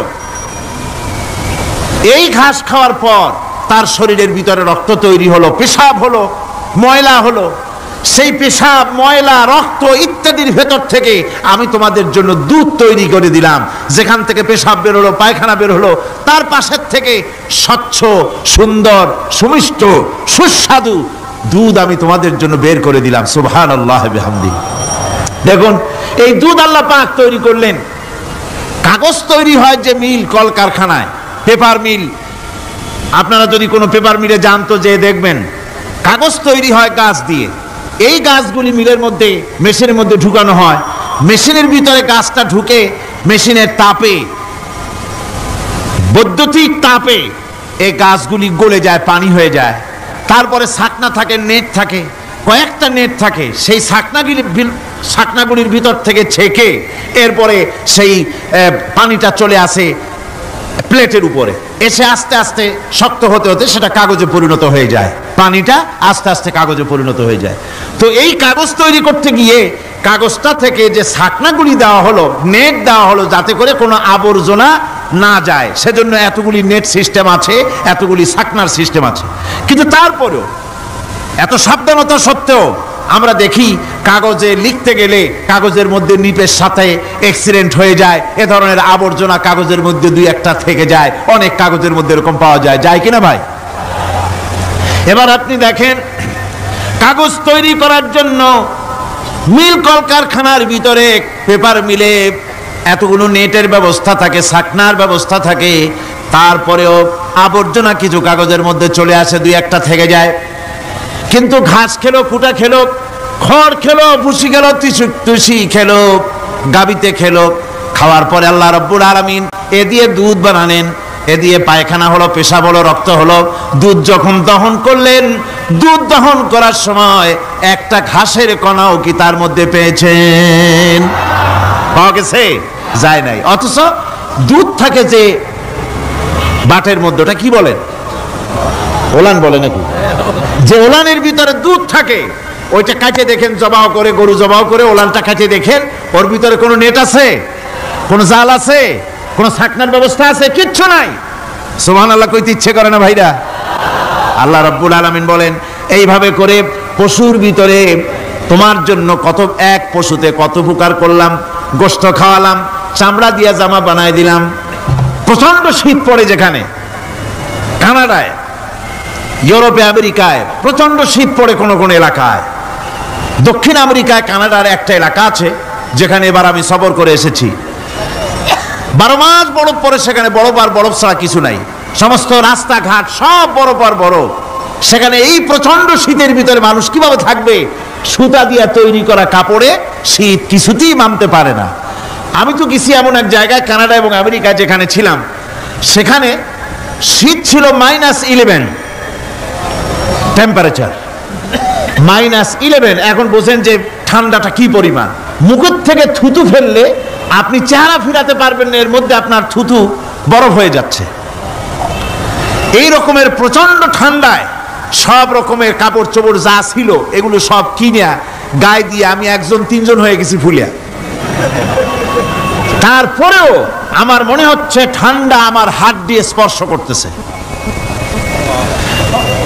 তাহলে বরফের দেশ যেটা, এস্কিমোরা যেখানে বাস করে, সেই মানুষগুলির অবস্থা কি? ওই এস্কিমোরা যেখানে বাস করবে 12 মাস যেখানে বরফ পড়বে, ওই জায়গার মানুষগুলো কি করে কি গায়ে দিয়া বাঁচবে? এ পরিকল্পনা, এই চিন্তা দুনিয়ায় কেউ করে নাই, রহমান করেছেন। আল্লাহ রাব্বুল আলামিন পশু তৈরি করেছেন, পশুর গায়ে পশম দিয়েছেন, চামড়া দিয়েছেন। সেই জায়গার মানুষগুলি চামড়া দিয়া জামা তৈরি করে গায়ে লাগায়, শীত ঢোকে না। সুবহানাল্লাহ বিহামদিহি। চামড়া দিয়ে জামা তৈরি হচ্ছে, কাপড় চোপড় তৈরি হচ্ছে। আল্লাহ বলেন এভাবে করে কত কিছু হলো। চামড়া দিয়া জামা বানাইলা, পশম দিয়ে শাল তৈরি করলে, কম্বল তৈরি করলে, গোস্তগুলো পাইকারি দরে খাইলে জম্মের খাওয়া। তারপরে হাড্ডিগুলি দিয়ে শার্ট তৈরি করলে। এই পশু তোমাকে পাহারা দিল বাড়িতে, কুত্তায় সারা রাত পাহারা দেয় তোমার বাড়িতে। কুত্তা আবার পুলিশেও চাকরি করে। ইংল্যান্ডে, লন্ডনে দেখেছি আপনার, সেখানে কুকুর, ওকে ট্রেনিং দেওয়া হয়, কুকুর পুলিশে চাকরি করে। কোনো পুলিশ আছে হাবিলদার, সাব ইন্সপেক্টর, তবে কুত্তা জানে না যে সাব ইন্সপেক্টর কিনা আসে। বিভিন্ন বিভাগ তাকে দেওয়া হয়েছে এবং তারা এত নির্ভরযোগ্য, শুধুমাত্র চোরের ছবি আর তার ব্যবহৃত জামা কাপড় একটুখানি নাকে শুকায় দেবে কুত্তাকে, পুলিশ আর যাওয়া লাগবে না। এই কুত্তা পুলিশই যথেষ্ট। খুঁজা চোর যদি একবার তার নজরে এসে যায় আর ছাড়াছাড়ি নাই, তাকে হাজির করবে, পুলিশের সামনে এনে হাজির করবে। তো এই কুকুর বাড়িতে পাহারা দিচ্ছে আপনার জন্য, তারপরে পুলিশের দায়িত্ব পালন করতেছে। মানুষ মরে গেলে কোথায় মরেছে সেগুলি সন্ধান করে নিয়ে আসতেছে, মাইন কোথায় পোতা আছে তা খুঁজে নিয়ে আসতেছে। কত উপকার আল্লাহ পাক করছেন। আল্লাহ পাক বলছেন, দেখো বান্দা, তোমার জন্য এই ধরনের অসংখ্য নিয়ামত আমি দান করেছি। আর এই নিয়ামতগুলি কার থেকে আসছে? যত নিয়ামত বান্দা তোমার জন্য তুমি পেয়েছো, সমস্ত নিয়ামত আমি আল্লাহ রাব্বুল আলামিনের পক্ষ থেকে এসেছে। সব নিয়ামত কে দিয়েছেন? জোরে বলেন, কে দিলেন? আল্লাহ পাক দিলেন। আল্লাহ পাক বলেন, এইভাবে করে আমি আমার নিয়ামত দিয়ে, রহমত দিয়ে তোমাকে আমি সৃষ্টি করেছি, তোমাকে লালন পালন করতেছি। একটি মানুষ যতই সংকীর্ণ এবং অসভ্য জীবন যাপন করুক না কেন, সে পৃথিবীতে যেখানে বসবাস করে সেখানে বসে সে অন্তত তার চতুর্দিকে কত নিয়ামত সে লাভ করতেছে তা সে চিন্তা না করে পারে না। সে যদি চিন্তা করে তাহলে অবশ্যই এগুলি তার জ্ঞানের মধ্যে আসবে। একজন কৃষক, সে নির্জন একটা কুটিরে বাস করে। সে আল্লাহর সৃষ্টি নৈপুণ্যতা বুঝুক আর না বুঝুক, আকাশ কেন সৃষ্টি হলো, জমিন কেন সৃষ্টি হলো, এই কথা যদি জিজ্ঞাসা করা হয় কৃষককে, সে তো ভালো করে তা বুঝবে না। কিন্তু অন্তত এতটুকুন কথা একটা মূর্খ, একজন চাষি যে প্রত্যন্ত একটা অঞ্চলে বাস করে, একটা নিবিড় পল্লীতে বাস করে, অজপাড়াগায় বাস করে, কোনো শিক্ষার আলো পৌঁছায় নাই, স্কুল নাই, কলেজ নাই, বিদ্যুৎ নাই, হসপিটাল নাই, রাস্তা নাই, টেলিফোনের ব্যবস্থা নাই, এমন একটা জায়গায় একটা নিরেট, একটা মূর্খ, একটা চাষি একটা ঘরের মধ্যে বাস করে। সে পৃথিবীর আল্লাহর সৃষ্টি নৈপুণ্যতা আর কিছু বুঝুক আর না বুঝুক, এতটুকুন কথা তো সে বোঝে যে আমি যদি অসুস্থ হই তাহলে এই গাছপালার পাতা শিকড় বেটে খেলে আমি রোগমুক্ত হয়ে যাই। আমি প্রচন্ড রোদ্রে যখন পুড়ি গাছের তলায়, আমি ছায়া নিলে পরে আমি তখন আরাম পাই, ঠান্ডা পাই। এই গাছগুলি তার তরুণ বয়সে আমাকে ফল দেয়, গাছ যখন বড় হয় তখন সে আমাকে ছায়া দেয়। এই গাছের তক্তাগুলি দিয়ে, গাছ দিয়ে কাঠ হয়, তা দিয়ে তক্তা হয়, তা দিয়ে খুঁটি হয়, তা দিয়ে আড়া হয়, তা দিয়ে নৌকা হয় ইত্যাদি সে বুঝতে পারে। তাছাড়া এই গাছ যখন বুড়ো হয়ে গেল, শুকিয়ে গেল, তখন এই গাছ দিয়ে আগুন জ্বালায়া আমি রান্না বান্না করি। গাছ এত আমার উপকার করছে, তার দ্বারা উত্তাপ পাই, আলো পাই, এত কিছু পাই। একটা মূর্খ লোকও চিন্তা করলে এতগুলি জিনিস সে অনুভব করতে পারে, এবং এরপরে তার চিন্তা চলে যায় যে এই সমস্ত নিয়ামত এমনি এমনি হয় নাই, নিঃসন্দেহে একজন এগুলি সৃষ্টি করেছেন, তার নাম আল্লাহ। তার নাম কি? তার নাম রহমান। যারা বলেন তার নাম কি? রহমান। তিনি সৃষ্টি করেছেন, তিনি এগুলি দান করেছেন। এই বৃক্ষরাজি আল্লাহ পাক বলছেন, নিল্লাযী জাআলা লাকুম মিনাশ শাজারিল আখদারি নারান ফাইযা আনতুম মিনহু তুকিদুন। আল্লাহ রাব্বুল আলামিন বলেন, সেই দয়াময় আল্লাহ রাব্বুল আলামিন গাছ সৃষ্টি করেছেন, আর এই গাছগুলি সৃষ্টি করে দিয়েছেন তোমাদের কাজের জন্য, যা দিয়ে তোমরা আগুন জ্বালাও, চুলা জ্বালাও, রান্না বান্নার কাজ করো। ওয়া রাহমাতি ওয়াসিআত কুল্লা শাই। আমার রহমত ঘিরে আছে আমার গোটা পৃথিবীকে, সর্বত্র আমার রহমত আর রহমত। এই কোরআন শরীফ শিক্ষা দিয়েছেন তিনি। আর রহমান আল্লামাল কোরআন, এই কোরআন শিক্ষা দিয়েছেন সেই মহান আল্লাহ রাব্বুল আলামিন, যিনি হচ্ছেন রহমান, যার দয়া দিয়ে গোটা পৃথিবী পরিব্যাপ্ত হয়ে আছে। এক মুহূর্তের জন্য চিন্তা করুন, এক মুহূর্তের জন্য চিন্তা করুন, আল্লাহ পাকের দয়া যদি না থাকতো তাহলে কি অবস্থা হতো? এই পৃথিবী আছে, পৃথিবী আছে কিন্তু কোনো সৌন্দর্য নাই। আকাশ আছে কিন্তু কোনো তারকা নাই। তারকা আছে কিন্তু তাতে কোনো আলো নাই। গাছ আছে কিন্তু তাতে কোনো সবুজ শ্যামলিমা নাই। আওয়াজ আছে কিন্তু তাতে কোনো সুর নাই। মানুষ আছে কিন্তু তার দেহের মধ্যে কোনো ঐক্য নাই। এই জাতীয় একটা পৃথিবীর চিন্তা মানুষ করতে পারে না। এটা একটা কবরস্থানের মতো অবস্থা হয়ে যাবে। আল্লাহ পাক বলছেন, দেখো আকাশ বানাইছি, আবার সেই আকাশ দেখতে যেন সুন্দর হয় সেজন্য তারকা প্রদীপ দিয়ে আকাশকে সাজাইছি। যেরকম সুবহানাল্লাহ। আল্লাহ রাব্বুল আলামিন বলেন, ওয়ালাকাদ যায়্যানাস সামাআদ দুনিয়া বিমাসাবিহ।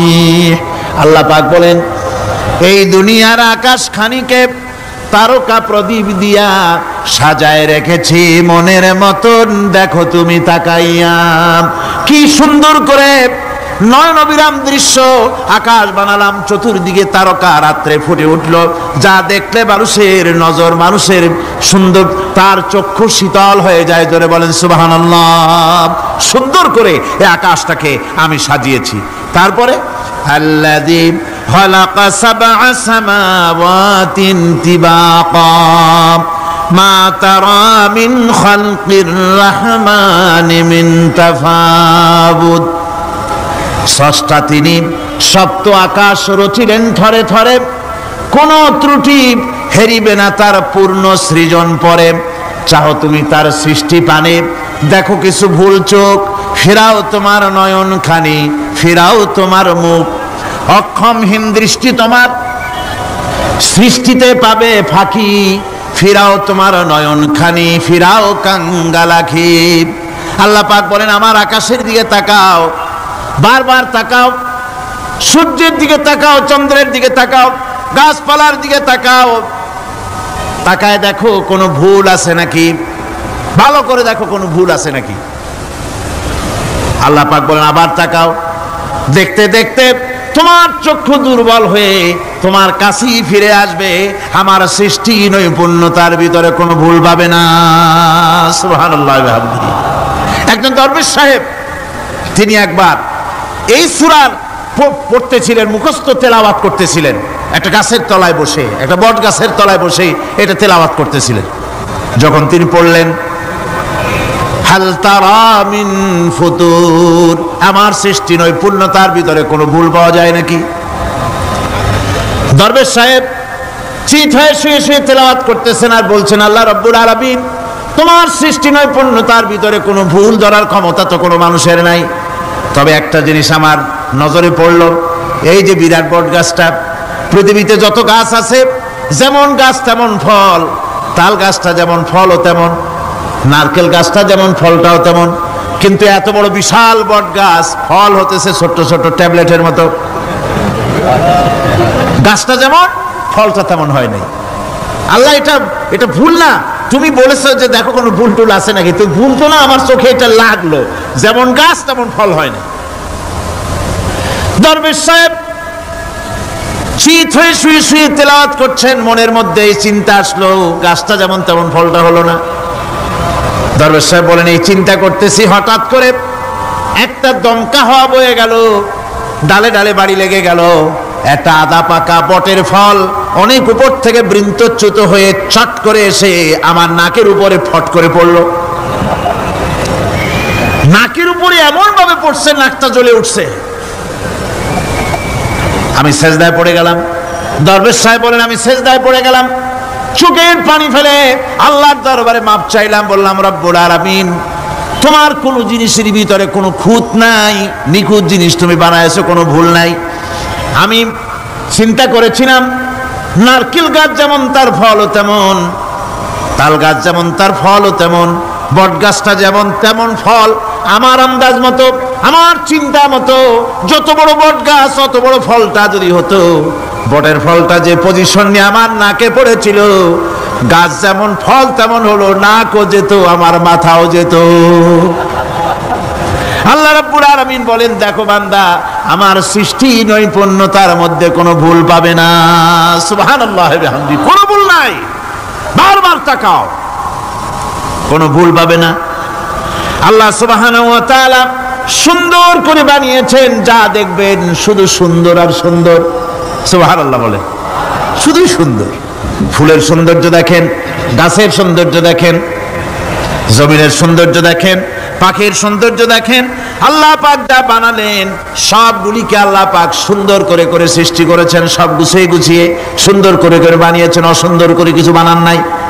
ফুল দেখতে কত সুন্দর, ফুলের থেকে ফল হয়, সে ফল হওয়ার জন্য ফুলের পুংকেশর আর স্ত্রী কেশরের মিলন ঘটতে হয়। তো ফুল তো আর চলতে পারে না, এই মিলনটা কেমনে হবে? এই জন্য আল্লাহ পাকের রুচি দেখেন, আল্লাহ পাকের রহমত দেখেন, আল্লাহর কুদরত চিন্তা করুন। সুবহানাল্লাহ বিহামদিহি। ফুল সুন্দর জিনিস, ফুলের চাইতে আর কিছু সুন্দর আছে নাকি? এত সুন্দর ফুল, এই পুংকেশর এবং স্ত্রী কেশরের বিনিময়টা কে করবে? এইটা করার জন্য আল্লাহ পাক এই দায়িত্ব তেলাপোকাকে দেন নাই, দিছেন নাকি? আরশোলাকে দিছেন, সার পোকাকে দিছেন, উই পোকাকে দিছেন, তাতে ফুলের ইজ্জত নয়। ফুল যেমন সুন্দর, আল্লাহর রুচি, আল্লাহ রাব্বুল আলামিনের সৌন্দর্য বোধ কত বিরাট, কত মহান আল্লাহ পাক। ফুল যেমন সুন্দর, ওই সুন্দর ফুলের উপরে তেলাপোকা পড়লে ফুলের সৌন্দর্য নষ্ট হবে। এজন্য আল্লাহ পাক ফুল যেমন সুন্দর, ওই পুংকেশর আর স্ত্রী কেশরের মিলন ঘটাবার জন্য রব্বুল আলামিন সুন্দর প্রজাপতির ব্যবস্থা করেছেন। ফুল যেমন সুন্দর, প্রজাপতিও সুন্দর। প্রজাপতির ডানায় কোন শিল্পী কোন তুলি দিয়ে এত রং লাগালো? সুবহানাল্লাহ বিহামদিহি, সুবহানাল্লাহ বিহামদিহি। কি সুন্দর প্রজাপতি আল্লাহ তৈরি করলেন। আল্লাহ পাক বলছেন এমনি সুন্দর করে বানালাম, মানুষ বানাইছি, সে মানুষের সৌন্দর্য দেখো। দুইটা চোখ দিলাম দেখার জন্য, চোখ কি জন্য? এখন এই চোখ দুইটা যদি কুমিরের মতো আল্লাহ গোল বানাই দিতেন, চোখ গোল এইরকম কুমিরের মতো দেখতে বিশ্রী হতো। চোখ দুটোকে আল্লাহ টানা টানা করেছেন, চোখের উপরে ভুরু লাগিয়েছেন, তাতে আবার পশম দিয়েছেন, চোখে পিসি দিয়েছেন, চোখের ভিতরে মণিটা কালো করেছেন, তার চতুর্দিকে সাদা অংশকে নীলাভ করেছেন যাতে কালোটা আরো ফুটে ওঠে। সুবহানাল্লাহ বিহামদি। কত সৌন্দর্য আল্লাহ রাব্বুল আলামিন মানুষকে দিয়েছেন। আল্লাহর রহমতের ওয়াজ সারা বছর করলেও তো ফুরাবে না, এত রহমত, এত দয়া আল্লাহ সুবহানাহু ওয়া তাআলা। মানুষ আল্লাহ কি সুন্দর করে বানালেন। একবার একজন দরবেশ সাহেব রাস্তা দিয়ে যাচ্ছেন, প্রতিমধ্যে তিনি দেখতে পেলেন নদী থেকে এক কলসি পানি নিয়ে এক যুবতী সুন্দরী মেয়ে রাস্তা বেয়ে যেতেছে। দরবেশ সাহেব দাঁড়ায় গেলেন আর ওই যুবতীর দিকে এক নজরে তাকায় আছেন, চোখে পলক দেয় না। এরপরে যুবতী থমকে দাঁড়ায় গেল।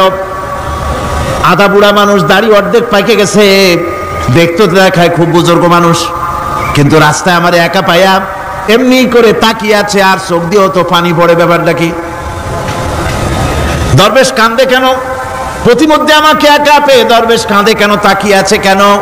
মহিলার চিন্তা জাগলো। শেখ সাদী রহমতুল্লাহ আলাইহি ঘটনা লিখেছেন, বাংলা কবিতার অনুবাদ করেছেন। একদা সুখদায়ক প্রমোদাবদন, দর্শন করি মম ঝরিল নয়ন।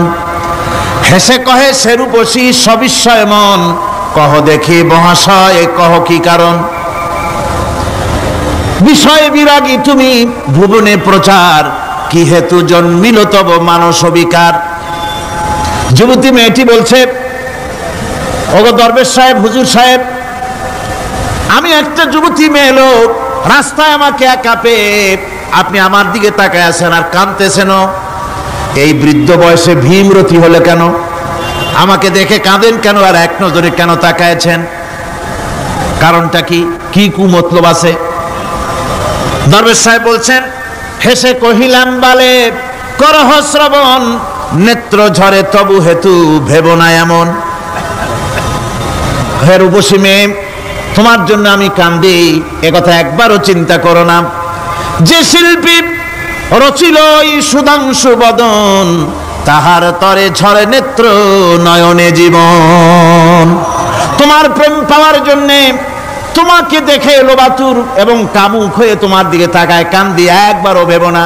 আল্লাহর কসম আমি কাঁদতেছি তোমার এত সুন্দর স্বাস্থ্য আর চেহারা যে আল্লাহ রাব্বুল আলামিন বানায় দিলেন, না জানি সেই আল্লাহ কত সুন্দর।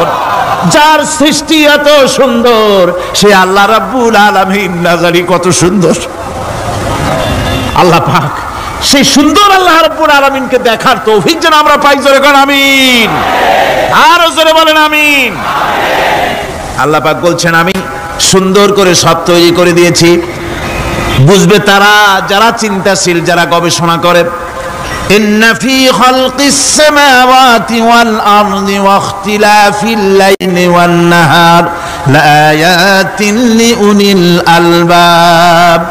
নিশ্চয়ই যারা নাকি জ্ঞানবান, তারা রাত এবং দিনের পরিবর্তন, আকাশ এবং জমিনের সৃষ্টি ইত্যাদির ব্যাপারে, এই সৃষ্টি নৈপুণ্যতার ব্যাপারে তারা চিন্তা করে, গবেষণা করে। রাত এবং দিনের পার্থক্য মানুষের জীবনকে জীবন পদ্ধতিকে দুই ভাগে বিভক্ত করেছে, রাত এবং দিন।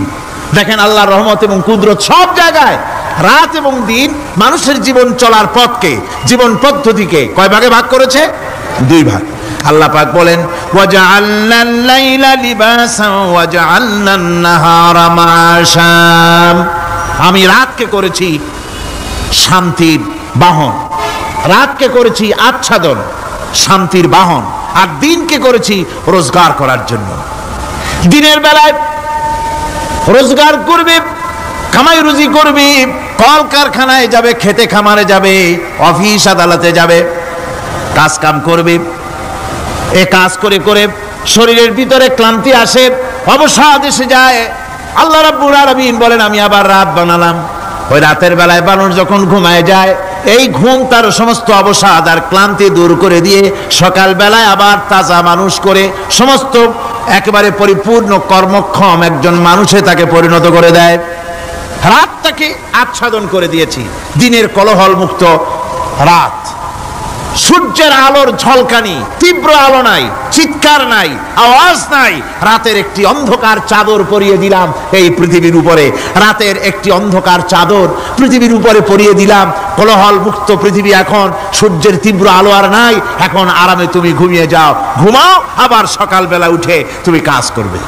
আল্লাহ পাক বলেন, আমি এভাবে ومن رحمته جعل لكم الليل والنهار لتسكنوا فيه ولتبتغوا من فضله। আল্লাহর রহমতের ভিতরে এটাও রহমত, আল্লাহর করুণা, আল্লাহর দয়া যে তিনি দিনকে করেছেন রুজি কামার জন্য, রাতকে করেছেন তিনি তোমাদের জন্য ঘুমাবার জন্য, বিশ্রামের জন্য। এই ব্যবস্থা আল্লাহ রাব্বুল আলামিন করেছেন, যিনি তোমাদেরকে দুপুর বেলায়, বিকেল বেলায়ও তোমাদেরকে অবসাদ গ্রহণের জন্য, আরামের জন্য দুপুর এবং বিকাল, সকাল ইত্যাদি তৈরি করেছেন। কোরআন শরীফের ভিতরে আল্লাহ পাক এই সমস্ত কথাগুলি ব্যাখ্যা সহকারে বলে দিচ্ছেন যে আমার রহমত ওয়াসিআত রাহমাতি কুল্লে সেই সমস্ত জিনিসের চতুর্দিকে তুমি যেখানে আছো তার চতুর্দিক আকাশ এবং জমিন আমার রহমত তোমাকে ঘিরে রেখেছে। এ কোরআন নাজিল করেছেন সেই আল্লাহ, সেই রহমান যার দয়া সর্বত্র ছড়িয়ে আছে। আল্লাহ পাক বলছেন এরপরে তোমাকে সৃষ্টি করলাম, জমিন সৃষ্টি করলাম খাবারের জন্য। আমার রহমতের বিষয়টা দেখো, আমি এমন দয়াবান, এমন মেহেরবান। এবার তোমার খাবারের জরুরত হলো তুমি কি খাবে, সেজন্য এই জমিনে ফসলের ব্যবস্থা আমি আল্লাহ করেছি। জোরে বলেন সুবহানাল্লাহ। জমিন শুকায় গেছে,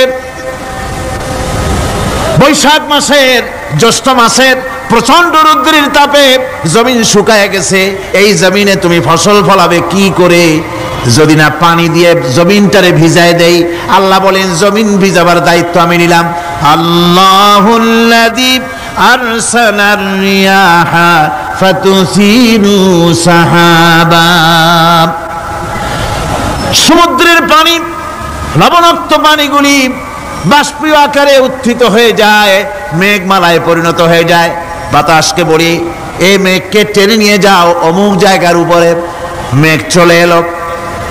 আল্লাহ বলেন ফাসুকনাহু ইলা বালাদিন মাইয়িতিন ফাআহইয়ানা বিহিল আরদা বাদা মাউতিহা কাযালিকান নুশুর। আল্লাহ পাক বলছেন বৃষ্টির পানি পড়লো, মরা জমিন জিন্দা হয়ে গেল। এই মরা জমিন জিন্দা হলো। এরপরে তুমি বীজ বপন করলে, ধান বপন করলে, গম বপন করলে, মাটির খাসলাত হলো সব পচায় দেওয়া। মাটির খাসলাত কি কথা বুঝেন না? মাটির ধর্মটা কি? পচায় দেওয়া। যা রাখেন পচে যাবে, লোহা রাখেন জং ধরে যাবে, পাথর রাখেন আস্তে আস্তে এ ধরনের যেসব জিনিস রাখেন আস্তে আস্তে করে ধ্বংস হয়ে যাবে, পচে যাবে। ওই মাটির ভিতরে ধান এবং গম, আপনার ফসল, আপনার খাদ্য, আপনার রিজিককে আমানত করে দিলেন। আল্লাহ পাক ওটাকে হেফাজত করলেন। এরপরে ওর ভিতর থেকে পাতা অঙ্কুরিত হয়ে বেরিয়ে এলো। এখন কেউ যদি বলে আল্লাহ যদি পানি না দেন, আল্লাহ যদি বৃষ্টিটা না দেন, তাহলে আমার অসুবিধাটা কি? আল্লাহ বলেন দেখো বৃষ্টিটা তো আমি দিলাম। বৃষ্টিটা কে দিলেন? আল্লাহ পাক বলেন আফারাআইতুমুল মাআল্লাযী তাশরাবুন আনতুম আনজালতুমুহু মিনাল মুজনি আম নাহনুল মুনজিলুন। তোমরা যে পানি পান করো, আকাশ থেকে এই পানিটা কে বর্ষণ করে? তুমি করো না আমি করি? কে করে জোরে কন?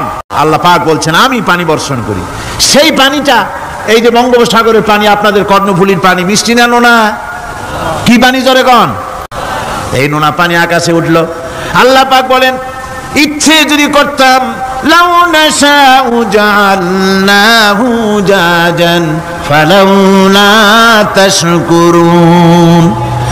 পানি উঠালাম নোনা পানি, ইচ্ছে করলে লবণাক্ত অবস্থায় অবতীর্ণ করে দিতে পারতাম, জমিনের ফসল সব নষ্ট হয়ে যেত।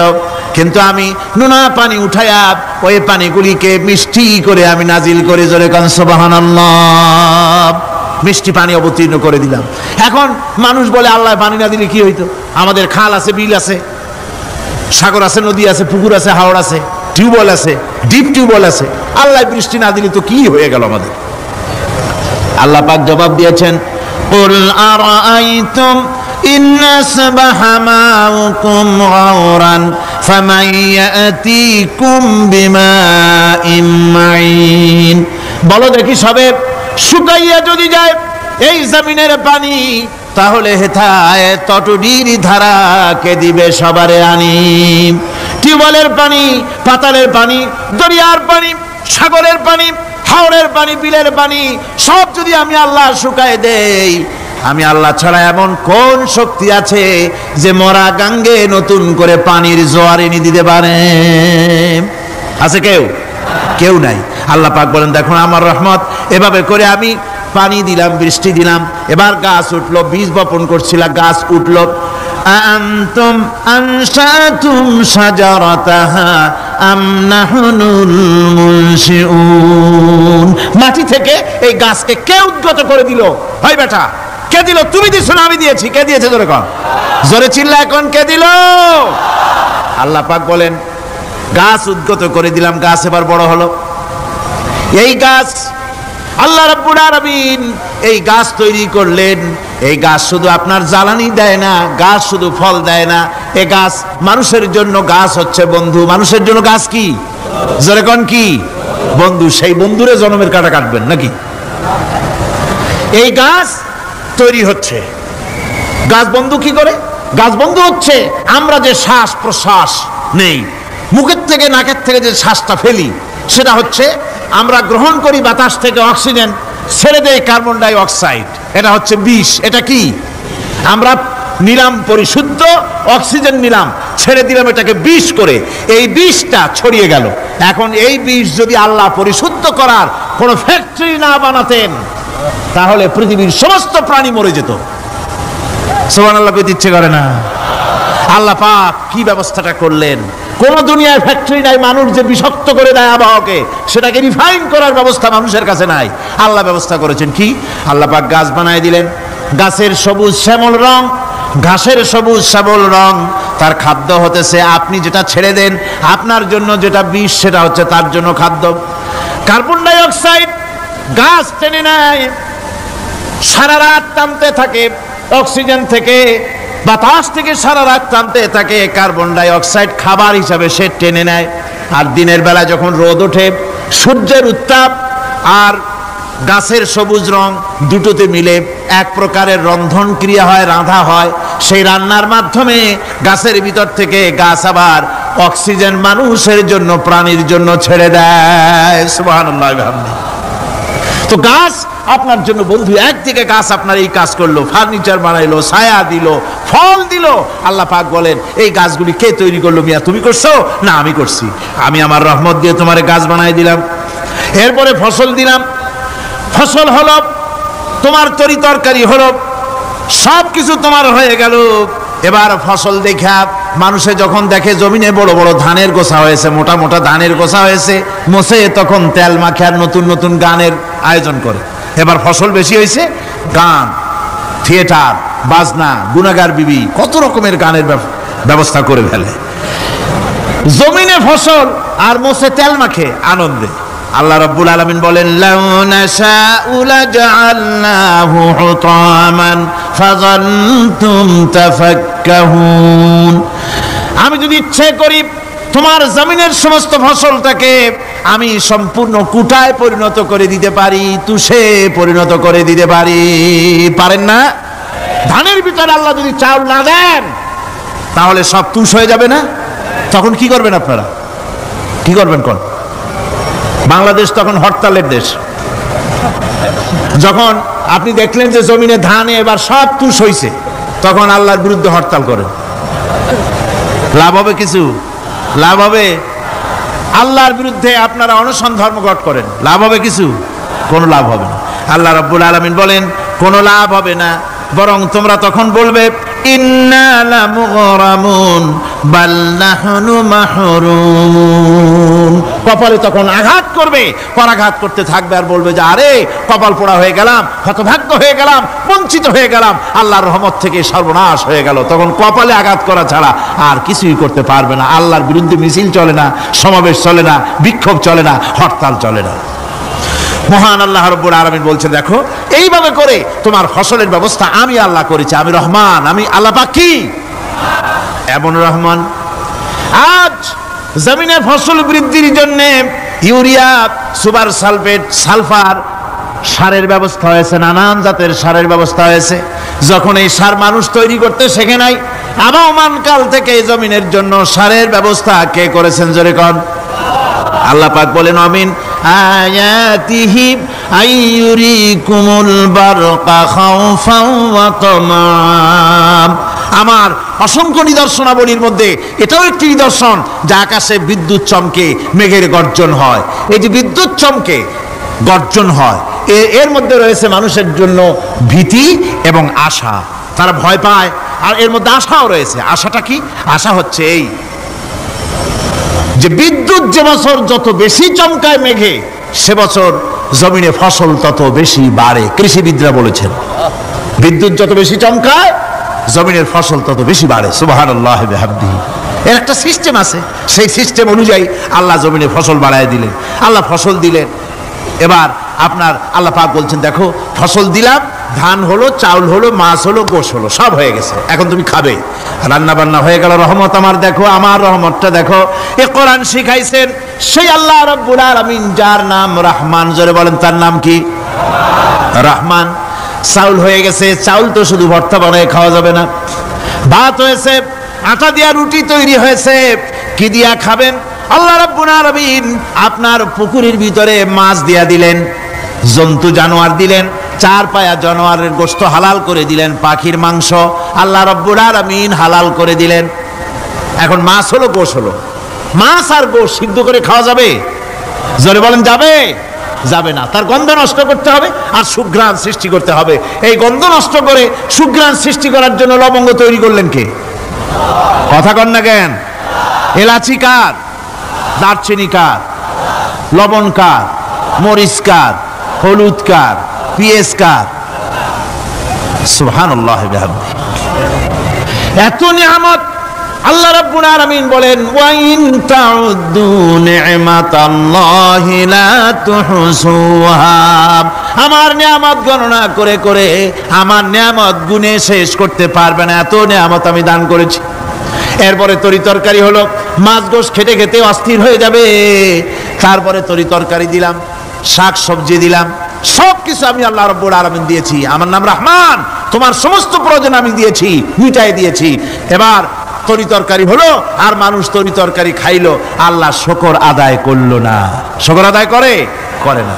এত সুন্দর মজার কদু, সেই কদু খায়, আর কদু খাইয়া মোসে তাও মারে আর বলে স্বাদের লাউ বানাইলো বৈরাগী। আল্লাহ শুকর আদায় করে, আল্লাহর নিয়ামতের শুকরিয়া আদায় করে না। আমার ভাইয়েরা, আল্লাহ রাব্বুল আলামিন বলেন এই পৃথিবীর আমি রহমান, কোরআন আমি শিখাইছি আমি রহমান।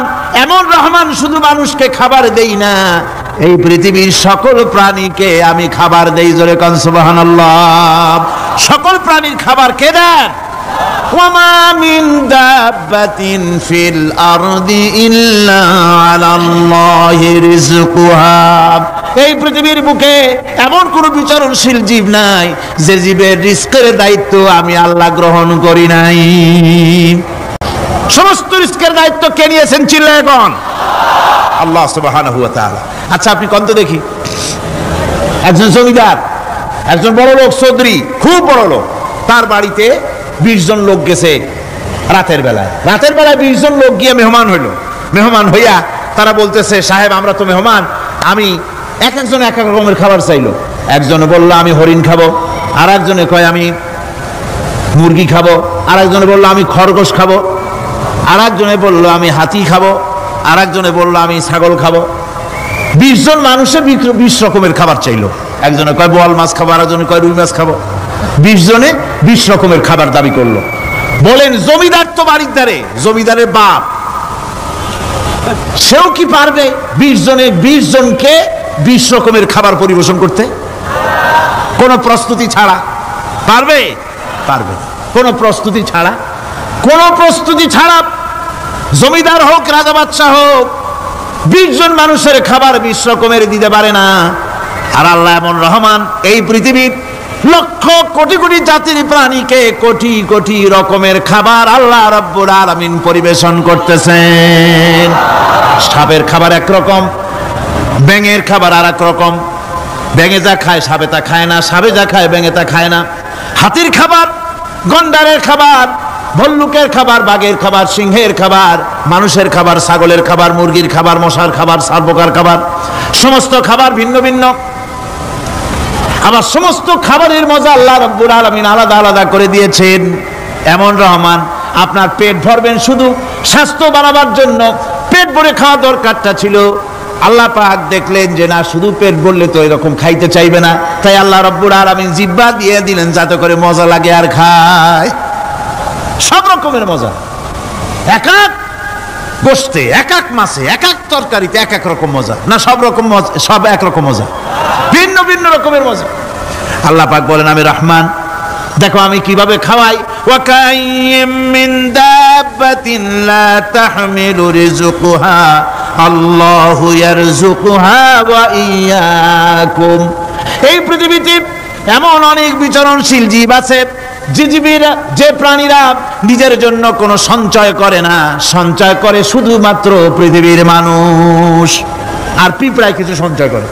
অন্যান্য বহু প্রাণী আছে যাদের কোনো সঞ্চয় নাই। কি বলেন, পাতিশিয়ালের কোনো ব্যাংকে অ্যাকাউন্ট আছে নাকি? না। শীতের মৌসুমে পাতিশিয়াল আইসা ব্যাংকের ম্যানেজারকে বলে না যে কয়েক মুরগি আনছি, আমার নামে একটা অ্যাকাউন্ট ওপেন করেন, বৃষ্টির সময় আমি যেন ওগুলো উঠাইয়া পাইকারি দরে খাইতে পারি। ওর কোনো খাবার নাই, সঞ্চয় নাই।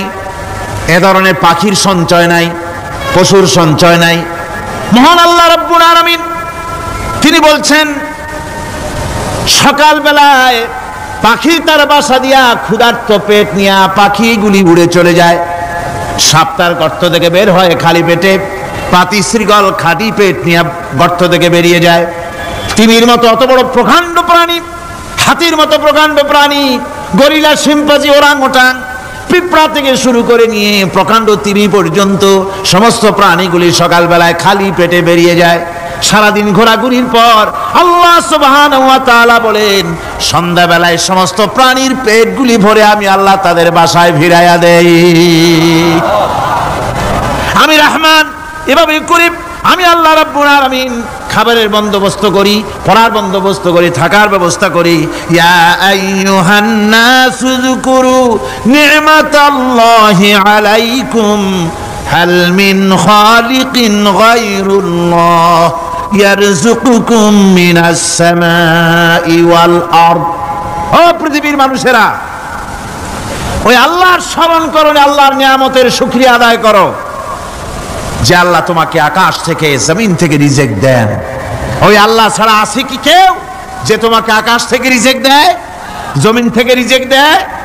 লা ইলাহা ইল্লা হুয়া ফান্না তুফাকুন। ওই আল্লাহ ছাড়া কোনো ইলাহা নাই, কেন তোমরা বিভ্রান্ত হও? সেই আল্লাহর দিকে ফিরে আসো। আল্লাহ বলছেন, এভাবে আমি সমস্ত পৃথিবীর মানুষের রুজি রুটির বন্দোবস্ত করি, সমস্ত প্রাণীর রুজি রুটি ব্যবস্থা করি, আমি সেই রহমান। সুবহানাল্লাহ বিহামদিহি।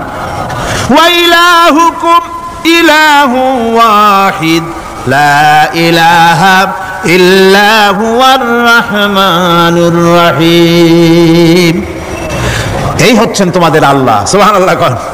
আল্লাহ বলছেন, ওয়া ইলাহুকুম ইলাহু ওয়াহিদ, তিনি হচ্ছেন এক আল্লাহ, এক ইলাহ, যিনি ছাড়া কোনো ইলাহ নাই। তিনি হচ্ছেন রাহমান।